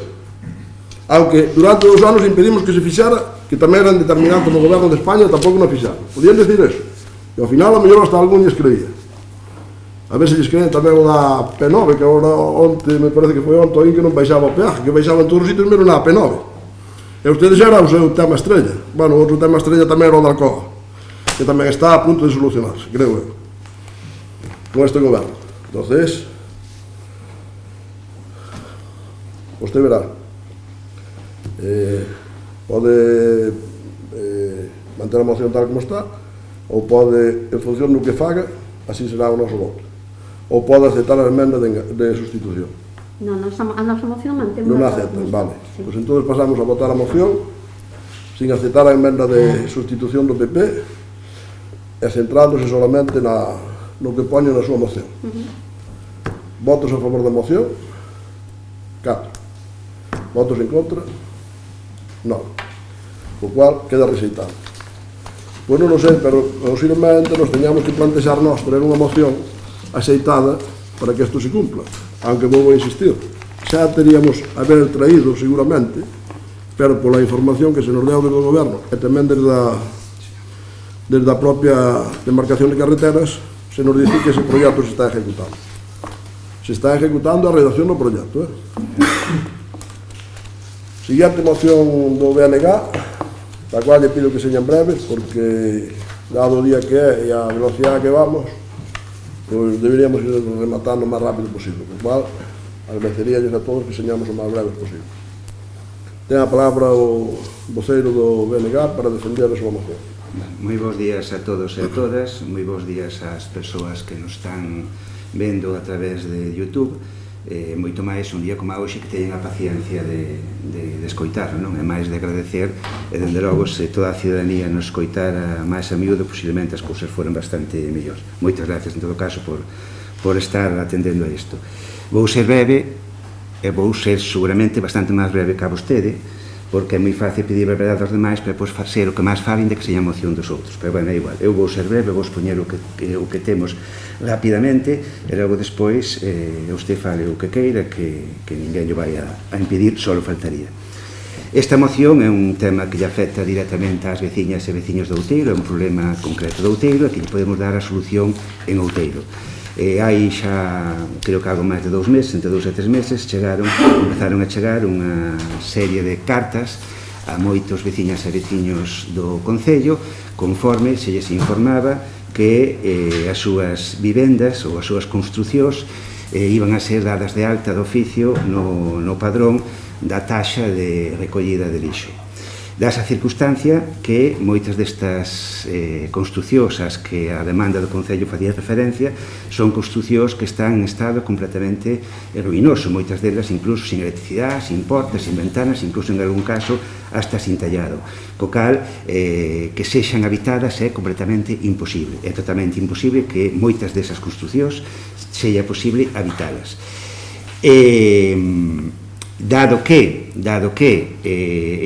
existe esa imposibilidade de ser habitada, tamén é lóxico, vese claramente que tamén é imposible xerar o lixo, co cal non parece moi lóxico, non parece moi razoable que se escobre a taxa de recollida de lixo a construcións que é imposible que xeneren ese produto. Pero é que, ademais, a propia ordenanza que ten o Concello aprobada, que se aprobou neste pleno, de recollida do lixo, se o contempla. De feito, di textualmente, no seu artigo 3º, creo lembrar, as persoas físicas ou xurídicas e as entidades ás que se refire o artigo 35 da Lei Tributaria, e aquí ven as palabras clave, que ocupen ou utilicen as vivendas e locais ocupadas nos lugares e plazas, etc. É dicir, a propia ordenanza dice que esa taxa só poderá cobrárselle a aquelas persoas que ocupen ou utilicen as vivendas. E insisto, se unha vivenda, unha construción, é imposible que seña utilizada como vivenda, tamén entendemos que non se pode cobrar esa taxa de recollida de lixo. Pero que, ademais disto, hai unha resolución da Valedora do Pobo a tal efecto, non é no Concello de Outeiro, é no outro Concello, pero na mesma liña que ven a ditaminar ou ven a aconsellar o Concello en cuestión que, dado que non se pode utilizar o servicio de recollida de lixo, o normal é que tampouco se lle cobre esa taxa, e incluso recomenda que se devolvan as cantidades indebidamente cobradas con anterioridade á fecha da reclamación do veciño ou veciño nese Concello concreto. Debido a todo eso, nesta moción, unha primeira parte dela, solicitamos que o Concello de oficio anule a reclamación a todas estas persoas que teñen vivendas destas características, e no caso daqueles que, polo que fose, empezaron a pagar ou van a pagar as cantidades que se lles reclama, pois que señan devoltas de forma, insisto, de oficio e sin máis trámites para evitar molestias e cuestións indeseables a nosas veciñas e veciños. A parte diso, tamén nos choca este afán recadatorio que está a ter o Concello, subindo todo tipo de taxas que é posible. Falamos das actividades dos nenos e das nenas, falamos do recibo da auga, falamos do recibo da recollida de lixo, que subiu hai uns meses, falamos de empezar a cobrarles por a retirada de árboles dos camiños públicos, é dicir, un afán recadatorio en todos os campos, e que ese cambio de política se faga en plena pandemia, non? Que estamos a sufrir a máis grande nos últimos 100 anos, non? Somos conscientes que despois desta crise sanitaria vai haber unha crise económica moi importante onde vamos ter moitas veciñas e veciños que van a pasar moi mal. A resposta do Concello de Outeiro no canto de poñerse ao lado, ao carón desa xente que vai ter problemas derivados da crise que estamos a vivir, no canto poñerse ao lado, como dicía, e axudarlles, pois é subir todo tipo de taxas que pagan por igual a ricos e pobres, que pagan por igual a aquelas persoas que cobran moito e que cobran pouco, cousa que dende o BNG, dende logo, non estamos ni nunca estaremos de acordo, e defenderemos sempre o contrario. Nesa liña tamén solicitamos nesta mesma moción que se modifique a ordenanza correspondente para que aquelas familias que, debido a crise económica que temos e vamos ter, non reciban ou non teñen os ingresos suficientes para poder satisfacer as taxas municipais, que lle seña ou ben eximidos do pago ou ben reducidos según o regulamento que se aprobe a tal efecto. Non parece lógico que unha familia que non dispón dos medios necesarios e suficientes para ter unha vida digna que teña que seguir pagando os impostos ou as taxas que lle impón o propio Concello, que é a administración máis cercana que ten o seu carón. Quero dicirvos que na exposición de motivos falan de vivendas que polo seu estado é imposible que se poidan habitar e polo tanto que se poida xerar lixo nelas, e iso é o que poñen na exposición de motivos. Penso que calquera vivenda xera algún tipo de lixo, sexa orgánico ou sexa de materiais de obra, xa defectuosos ou non. Por iso que sería moi difícil saber onde está o límite. Por outra banda, penso que xeralizar na exoneración de pago desta taxa para todas as vivendas deshabitadas é un tanto suicida para un concello, tendo en conta a picaresca na que nos podíamos ver involucrados. Eu teño que dicirlles que podería admitir que aclarasen que a exoneración da taxa se aplicaría a inmobles declarados ruinosos ou que teñan a condición de soar ou terreo, algo que xa debería estar incluído, penso, na ordenanza correspondente. Así sí que apoyaría esta moción, senón teño que absterme. Bueno, eu quero dar a gracia neste caso ao representante do PSOE porque creo que está utilizando un criterio correcto e aquí hai casas... Bueno, primeiro quero decir que isto sale nunha revisión de todo o Concello, como se fai alguna vez, que ademais ahora é relativamente fácil cos programas informáticos e cas fotografías aéreas, entón se revisa se todo o mundo está como debe ser, creo eu, pagando as súas tasas, os seus impostos correspondientes. Porque non hai nada máis injusto que aquí un pague e outro non pague. Eso é o máis injusto que pode haber. Sempre podemos discutir se calquera tasa ou calquera imposto son caros. A mí me parece que todos os impostos e todas as tasas son demasiado caras, pero claro, todas teñen unha contraprestación, as tasas sobre todo teñen unha contraprestación que é prestar un servicio. Entón, os servicios, eu sempre digo que cando non queremos fazer demagogio, debemos saber que os servicios prestalos costa dinheiro. Costa dinheiro porque os prestan personas, porque os prestan empresas ou porque se prestan con personas contratadas. Me dá exactamente igual. A esas personas hai que pagarlles para prestar esos servicios. Entón, esos servicios ten que pagalos alguén. Eso é o que son as tasas. E vale para as da basura, para as da auga e para outras moitas. Creo que incluso nosotros resistiríamos perfectamente a comparación de servicios e tasas e impostos que cobramos. Creo que resistiríamos con calquera concello que preste uns servicios parecidos aos nosos e vendo as súas tasas. Entón, eu concordo ca representante do PSOE de que é moi difícil eso. E dice declarado ruinoso. Nosotros non, baixo ningún concepto, pretendemos que se lles aplique os declarados ruinosos, evidentemente. Calquera que o declare ruinoso, e máis, se lle informa que quen considera que ten algo ruinoso, que o declare, e que evidentemente non se lle... Pero eso é unha decisión que ten que tomar el. A non ser que seña un caso moi flagrante e moi palmario, no Concello pode actuar de oficio. Pero que ademais pode ter, según inquisito, consecuencias para ese usuario. Non, porque sepamos todos, perfectamente, o sabemos, que depende onde teña unha vivienda. En uso ou en desuso, pero en desuso, vamos a poñernos no caso dunha vivienda en desuso, nunha zona rural do Concello, nunha zona que non seña de núcleo rural, que as hai, e que a declaren ruínas, e se pode aceptar a ruína, que ao mellor se pode ou non. Hai unha legislación, creo que dice cando se pode aceptar e cando non, que tampouco é unha decisión arbitraria do Concello, e dice, usted declara as ruínas e usted non a declara. Non, hai que fazer uns informes. Entón, en eses casos, pois ao mellor pode ser contraproducente para eles. Nosotros poñamos os servicios municipales durante máis de un mes a informar a todo o mundo da súa situación. E haberá, despois desa información, despois das alegacións que nos fixeron ou que nos fagan, haberá casos que corrijamos e que eliminemos a tasa. Pero haberá outros que non. Entonces, evidentemente, según a situación. Ao mellor, se unha edificación está moi clara, que agora xa está dedicada, eu que sei, a establo das vacas, porque xa meten ali as súas vacas desde fai non sei canto tempo, pois evidentemente esa non é unha vivienda. E de momento non cobramos tasa de basura polas explotacións ganaderas e non llevamos a cobrar. Vale? Entonces, eso é evidente. Pero haberá que verlo. E se está vendo. Esa digo, os primeiros meses, pois eu creo que pasaron por aquí centos de personas, porque había tamén centos de casas nesa situación. E entón, partindo de que o máis lógico é que pague todo o mundo polas mesmas cousas, se eu teño unha vivienda tendrei que pagar, e se o veciño do lado atén tamén tendrá que pagar, e se teño dúas tendrei que pagar por dúas. Eso creo que non o pode discutir naide. Pero é que además os do bloque dicen aquí nun párrafo, e vou ler literalmente: é certo que segundo a legislación vigente o servicio de recollida de lixo é de obrigado pago para todas as viviendas que teñan posibilidade de producirlo, aínda que non fagan uso do servicio.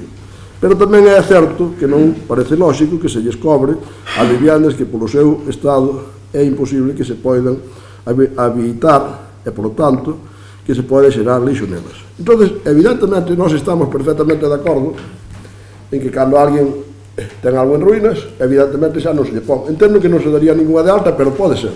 Pero para eso están as alegacións e para eso estuvo tempo de información. E para eso devolveremos o diñeiro cando seja necesario, consideremos que está cobrado, que todavía non está cobrado ningún, porque creo que se vai empezar a pasar a partir do 1 de xaneiro. Vale, creo que é así. Pero, evidentemente, en ese caso, como en calquera, que haxe un error e o Concello detecte que non se debe cobrar, non se cobrará. E se ten cobrado, se devolverá. Ahora, nosotros somos partidarios, e eu especialmente son partidario, de que todo o mundo seña exactamente igual. Entonces, se un paga pola súa vivienda, outro tendrá que pagar pola súa vivienda. En este Concello, pola situación que temos, hai de todo. E xa sei que hai viviendas antiguas que non se están usando. Tamén sei que hai algunha vivienda que pode estar moi ruinosa, que non está declarada a ruína, pero que o seu propietario ao mellor non la pode propoñer e ao mellor se lle pode declarar. Pero ao mellor non o quere facer, depende del. E se non crea un gran problema público, pois tampouco nosotros vamos ir de oficio a facelo. Pero ao mesmo tempo tamén hai viviendas que non están habitadas e que están en perfectas posibilidades de utilizarse. Algúnas máis antiguas, outras incluso novas. E todas esas viviendas entendo que teñen que pagar. Además, diciu aquí a moción do propio Bloque. Pois claro, oiga, eu xa sei que desde a oposición o mellor de todo o que se pode fazer é dicir, oiga, baixamos os impostos, baixamos o IBI, baixamos a auga, baixamos a basura e aumentamos os servicios. Perfecto. Pois eu cada vez que miro para un goberno de izquierdas non lle vexo facer nada disso. Por iso eu dicía antes que creo que nos podemos comparar con calquer outro concello, comparando os servicios e comparando os impostos. Os impostos, fundamentalmente tasas, porque os impostos os concellos, por desgracia, cobramos poucos. Entonces, eu aquí querría facerlles unha advertencia ao do PSOE e ao do Bloque, que son os que teñen influencia neste goberno. Oiga, nesta situación de pandemia, pois evidentemente deberíamos de apoiar moito aos veciños e deberíamos ter recursos para apoialos. Pero, bueno, creo que a política do goberno central non vai pola reducción de impostos, senón que vai máis ben pola subida. Tendo en conta dúas cousas. Isto vai por dous partidos, porque un apoia cando quere e outro apoia sempre porque é o seu goberno. Entón non me vale, pois agora non o apoio, me dá igual, porque apoiou no cando tiña que apoialo, cando necesitaba e cando se montou o goberno, co cual asume todas as responsabilidades, queira ou non queira. Por lo menos eu já vou a pedir sempre. Vale? Pero, evidentemente, hai un goberno que ten dúas posibilidades que non temos as demais administracións. Dúas importantísimas. Unha é que hai unha cantidad ingente de diñeiro de Europa que vai repartilo como queira. E que eu sepa, todavía non se lles ofreceu nada aos concellos. E mira que se lle pediu. Mais ben, o que se lle ofreceu aos concellos era retirarlle 10.000 millóns de euros das súas cuentas. Iso foi o que se lles ofreceu aos concellos do goberno central. E agora que ten 70.000 millóns, se é que os consigue, porque fan as cousas medianamente ben, a fondo perdido, tampouco se sabe nada de que vai a repartir que as demais administracións, tampouco se sabe nada, entón as demais administracións en situacións máis difíciles, con servicios moito máis costosos, pois non nos queda máis remedio que a veces axustar as tasas.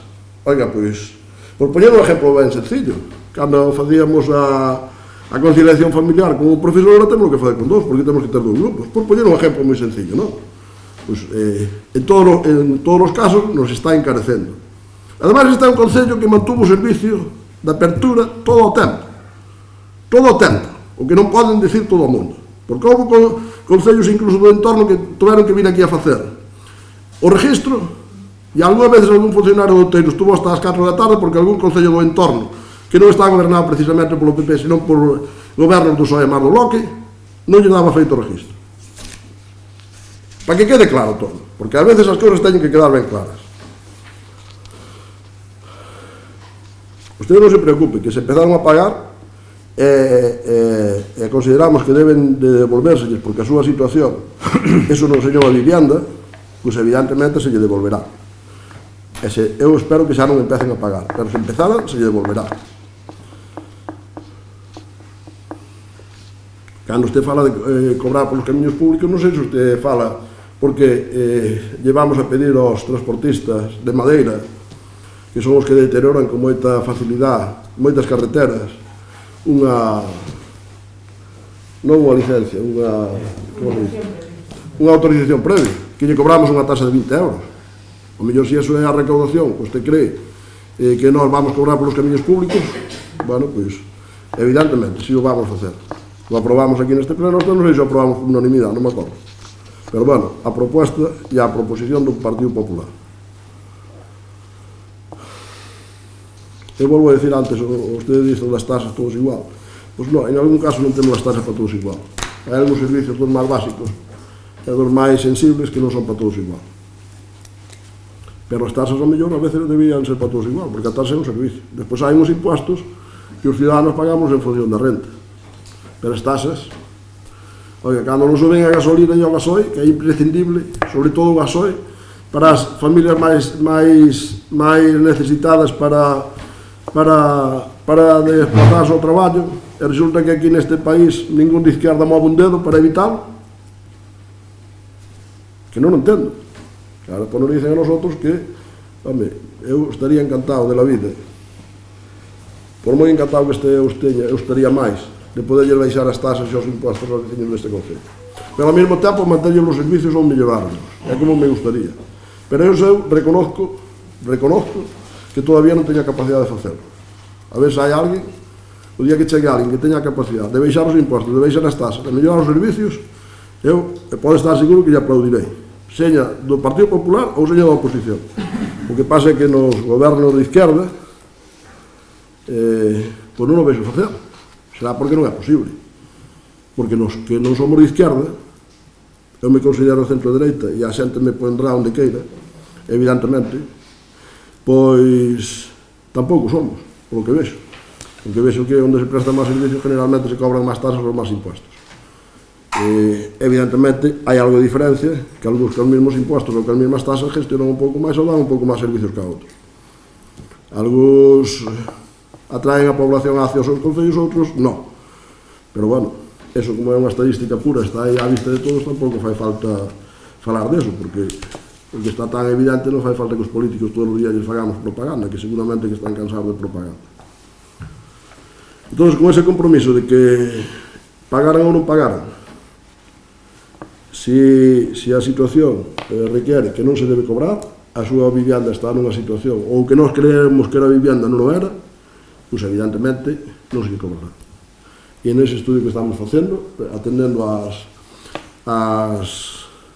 alegacións e as peticións que fixeron e incluso de maneira verbal, as vamos a atender e no futuro pois, seguiramos facendo igual. Evidentemente non hai nada que esteña rígido para un día determinado. Non. Se dentro de 3 meses alguén detecta que lle estamos cobrando o que non lle deberíamos cobrar, nosotros, se temos 3 meses cobrado, como se temos 10, lle devolveremos e lle reconoceremos que non debe pagar.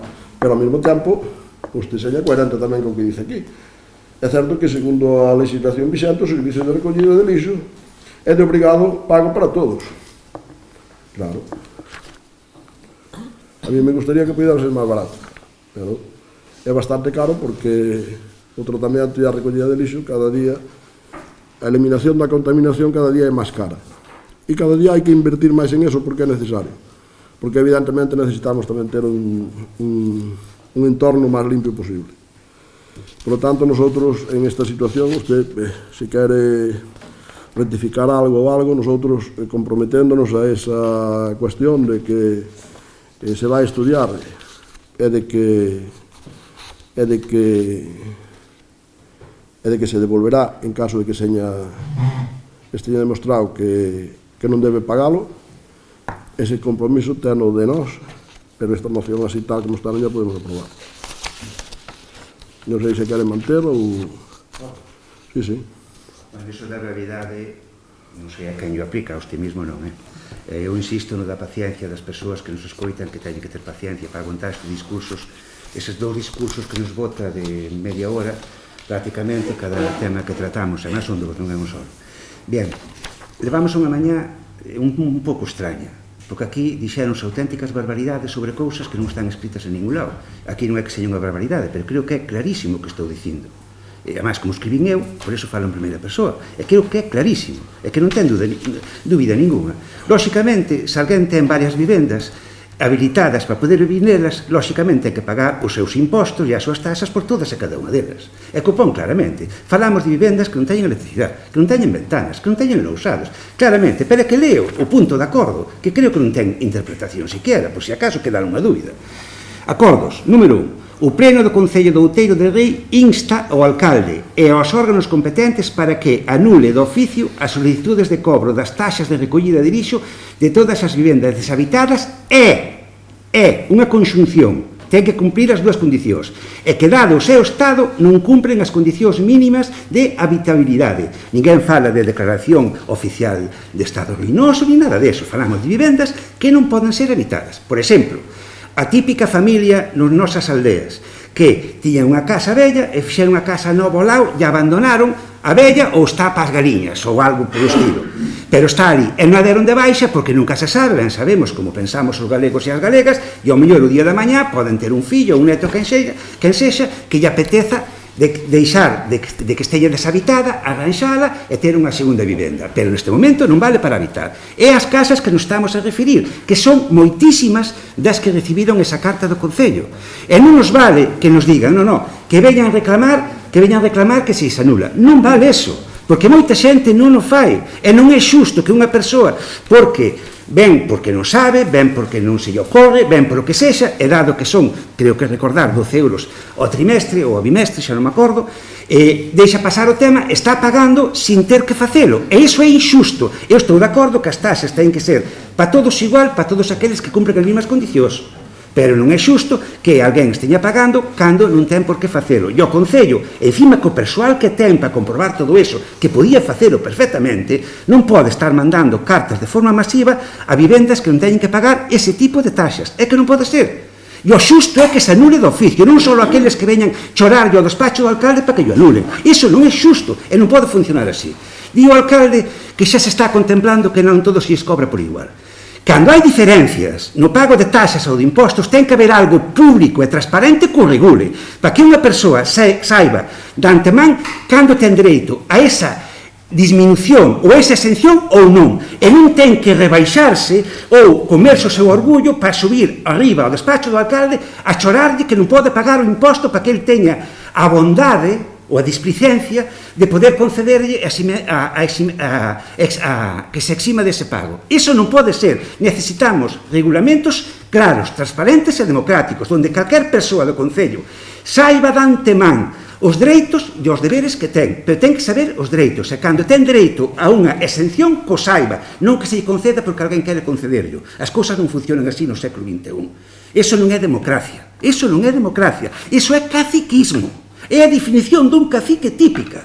É a definición de caciquismo, de facer as cousas porque alguén quere facerlas, por facerlle o favor. E non, somos cidáns libres, caramba, que costou moito conseguilo. Esa condición de cidáns libres que teñen dereitos e teñen que saber cando algo non teñen por que facelo. Pois aquí é o que se pide. Se o Concello sabe que eses pagos son incorrectos e non son xustos, o que ten que facer é anulalos e non xa mandarlle esa carta a ver se cola e alguén sigue pagando, porque si. Non é así. Non é así, e o xusto é que se elimine. E logo, insisto, por moito que é certo que hai que pagar as taxas e os impostos, todos aqueles que poden pagalos, tamén é certo que non é xusto que unha persoa teña problemas para sobrevivir dignamente a final de mes, teña que, antes de comer, pagar os impostos do Concello. É que non é xusto, e teña que estar contemplado nas ordenanzas correspondentes ese tipo de salvedades. Nada máis, eu creo que é bastante lógico. E, dende logo, aquí en ningún momento, xamais, se pide que unha casa que está para habitar, porque esteña deshabitada, non pague. Ninguén pide eso. Inda que a ordenanza o contempla, dice que ten que estar habitada. Dío claramente. Pero bueno, nós non pedimos eso. Se está mal redactada a ordenanza, si é problema de que redactou ou de que non aprobou. Nós non pedimos eso. Nós, lóxicamente, se alguén ten 2, 3, 4, 5 vivendas, ten que pagar por todas elas. Elas están en condicións de ser habitadas. Nós o que pedimos é que non se pague por aquelas que non poden estar habitadas. Punto. E creo que é bastante claro, que non deixa lugar a dúbidas.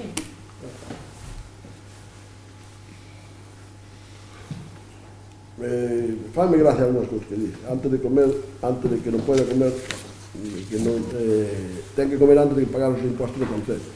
Eu diría, antes ten que comer de pagar ningún imposto. Fago esa puntualización, porque o Concello non son os máis grandes nin os máis gravosos para os ciudadanos.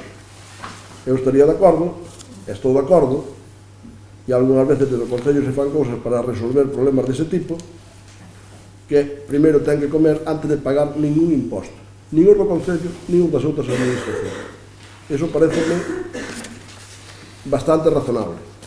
Iso sí que me apuntaría eu tamén.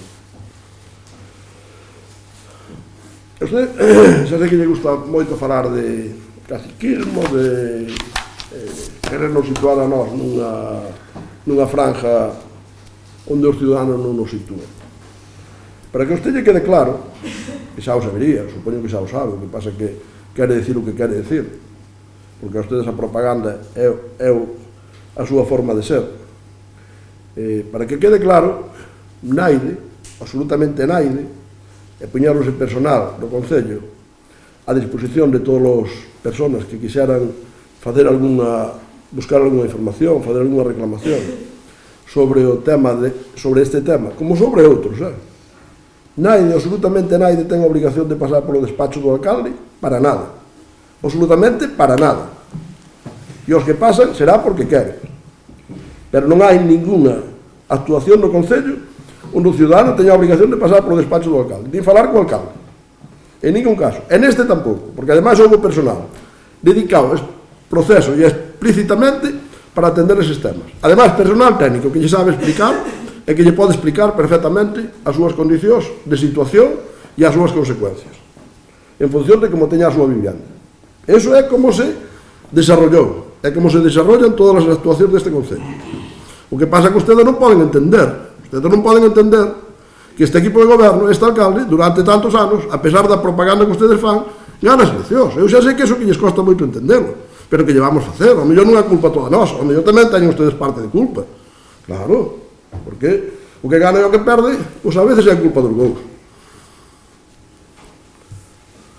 Ou a mellor é que resulta que ustedes só fan propaganda e non están en ninguna cousa máis que na propaganda. E onde hai algún problema, noutra cousa non están. Pero bueno, eu non teño que dicir onde teñen que estar ustedes teñen onde queiran. Desde logo non coincidimos en casi nada. Home, usted dice que eu fago discursos moi grandes, eu como mínimo teño que contestar a dos grupos. Entón, que como lle teño que contestar a dos grupos, lógicamente, pois o normal será que o discurso seña máis grande. Pero, bueno, ainda non utilizamos o que utilizan ustedes en alguna administración, que é un portavoz, e máis despois que fala o alcalde ou o presidente. Porque eso tamén se utiliza en unha administración aquí cercana, que gobernan ustedes. Fala o portavoz do grupo correspondiente e despois fala o presidente. Non sei se ustedes, bueno, a mellor ustedes deberíamos fazer eso, para aprender do que ustedes fan. E todavía non lles poñamos tampouco aquí un cronómetro para decirles, oiga, acabou o tempo, que cando se acaba cortas. Claro, ustedes gustaríalles ustedes falar ilimitadamente e que desde o grupo do Partido Popular non lles contestara naide, ou que lles contestara con un tempo moi limitado. Eso é o que lles gustaría. Pero eso non o van a conseguir nunca. Nunca o van a conseguir.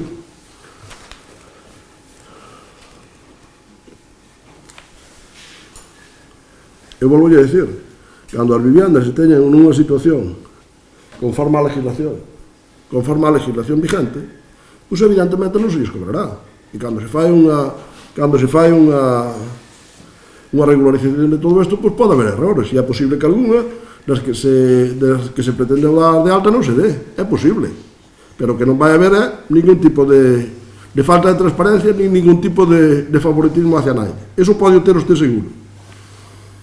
E desde logo non porque vai á oficina do alcalde. Eso tamén o pode ter seguro.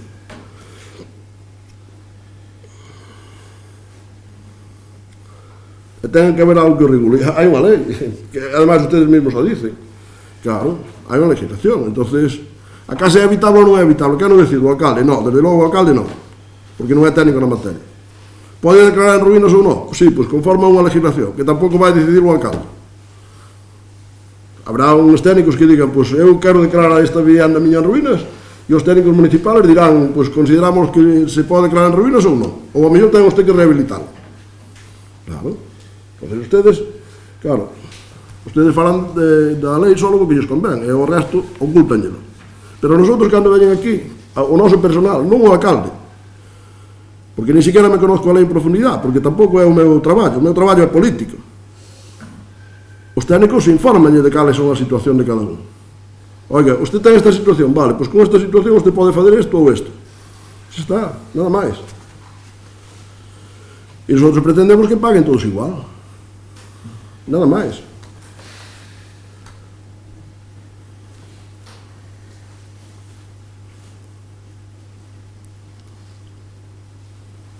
Claro que nos costou moito conseguir a liberdade, pero parece que nos encamiñamos hacia unha situación onde non la queren recortar. Pero ustedes igual queren botarnos a culpa a nós da falta de libertad, pero a culpa da falta de libertad foi nunha situación de fai moito tempo, que derivou nunha situación que todos conocemos en España, e que nosotros nunca legislamos, que eu sepa, desde o Partido Popular para cortarlle a libertad a xente, que desde algúns partidos de izquierda xa vexou as intencións. Entonces, por lo tanto, por ese lado non nos vai a pillar, porque nosotros vamos a defender antes que a nada a libertad e eliminar o caciquismo en todas partes. E xa o facemos, e xa lle digo, e quero que quede claro, naide. Además, eso non é que lle diga a usted, que non me preocupa que usted o sepa ou non. Preocúpame que o sepan os veciños. Naide ten que vir á oficina do alcalde para conseguir ningún servicio do concello. Naide. Pero todo o mundo ten o alcalde a oficina aberta para que veña a falar con el do que queira. Do que queira, tamén é verdade. Ao mesmo tempo que non o necesita, sí que ten a oficina aberta calquer día e a calquer hora. Pero non é imprescindible, nin é necesario que fale co alcalde para conseguir ningún servicio. Por lo tanto, nosotros a esta moción non lle podemos decir que sí, porque, claro, se lle dicimos que sí a esta moción, pois tendremos que eliminar non sei cales, os que a alguén se lle ocurra. Oye, pois todos estes sacamos da lista ou non os sacamos, pois evidentemente os técnicos verán o que esa revisión que se fixo, e verán as alegacións que poida fazer algún, e verán as que se poden facer no futuro se alguén se olvidou de facelas, ou se nós a detectamos de oficio, e se lle dará de baixa. E se lle devolverá o dinheiro se é necesario, porque xa se fixo máis cousas e máis veces, e se seguirá facendo ao largo do tempo, porque nosotros estamos para traballar a favor dos veciños, pero hai unha cousa que si é imprescindible, eu sempre lle lo digo a todos os veciños, cando piden que se faga algunha actuación, algunha obra, algunha inversión, digo, sí, pero mire, vamos a facelas ca máxima moderación posible, porque o dinheiro sale dos bolsillos de todos, e esa é a cuestión. Entón, como o dinheiro sale do bolsillo de todos, temos que pagar as tasas todos, temos que pagar os impostos todos para que a todos nos coste o menos posible e, sobre todo, para que podamos ter os mellores servicios posibles. Por lo tanto, non sei se usted quere manter esa moción ou non. Quere manter. Nos vamos pasar a votar. Votos a favor da moción? 3. Votos en contra? 9. Abstencións? 1. Queda rexeitada. E pasamos a...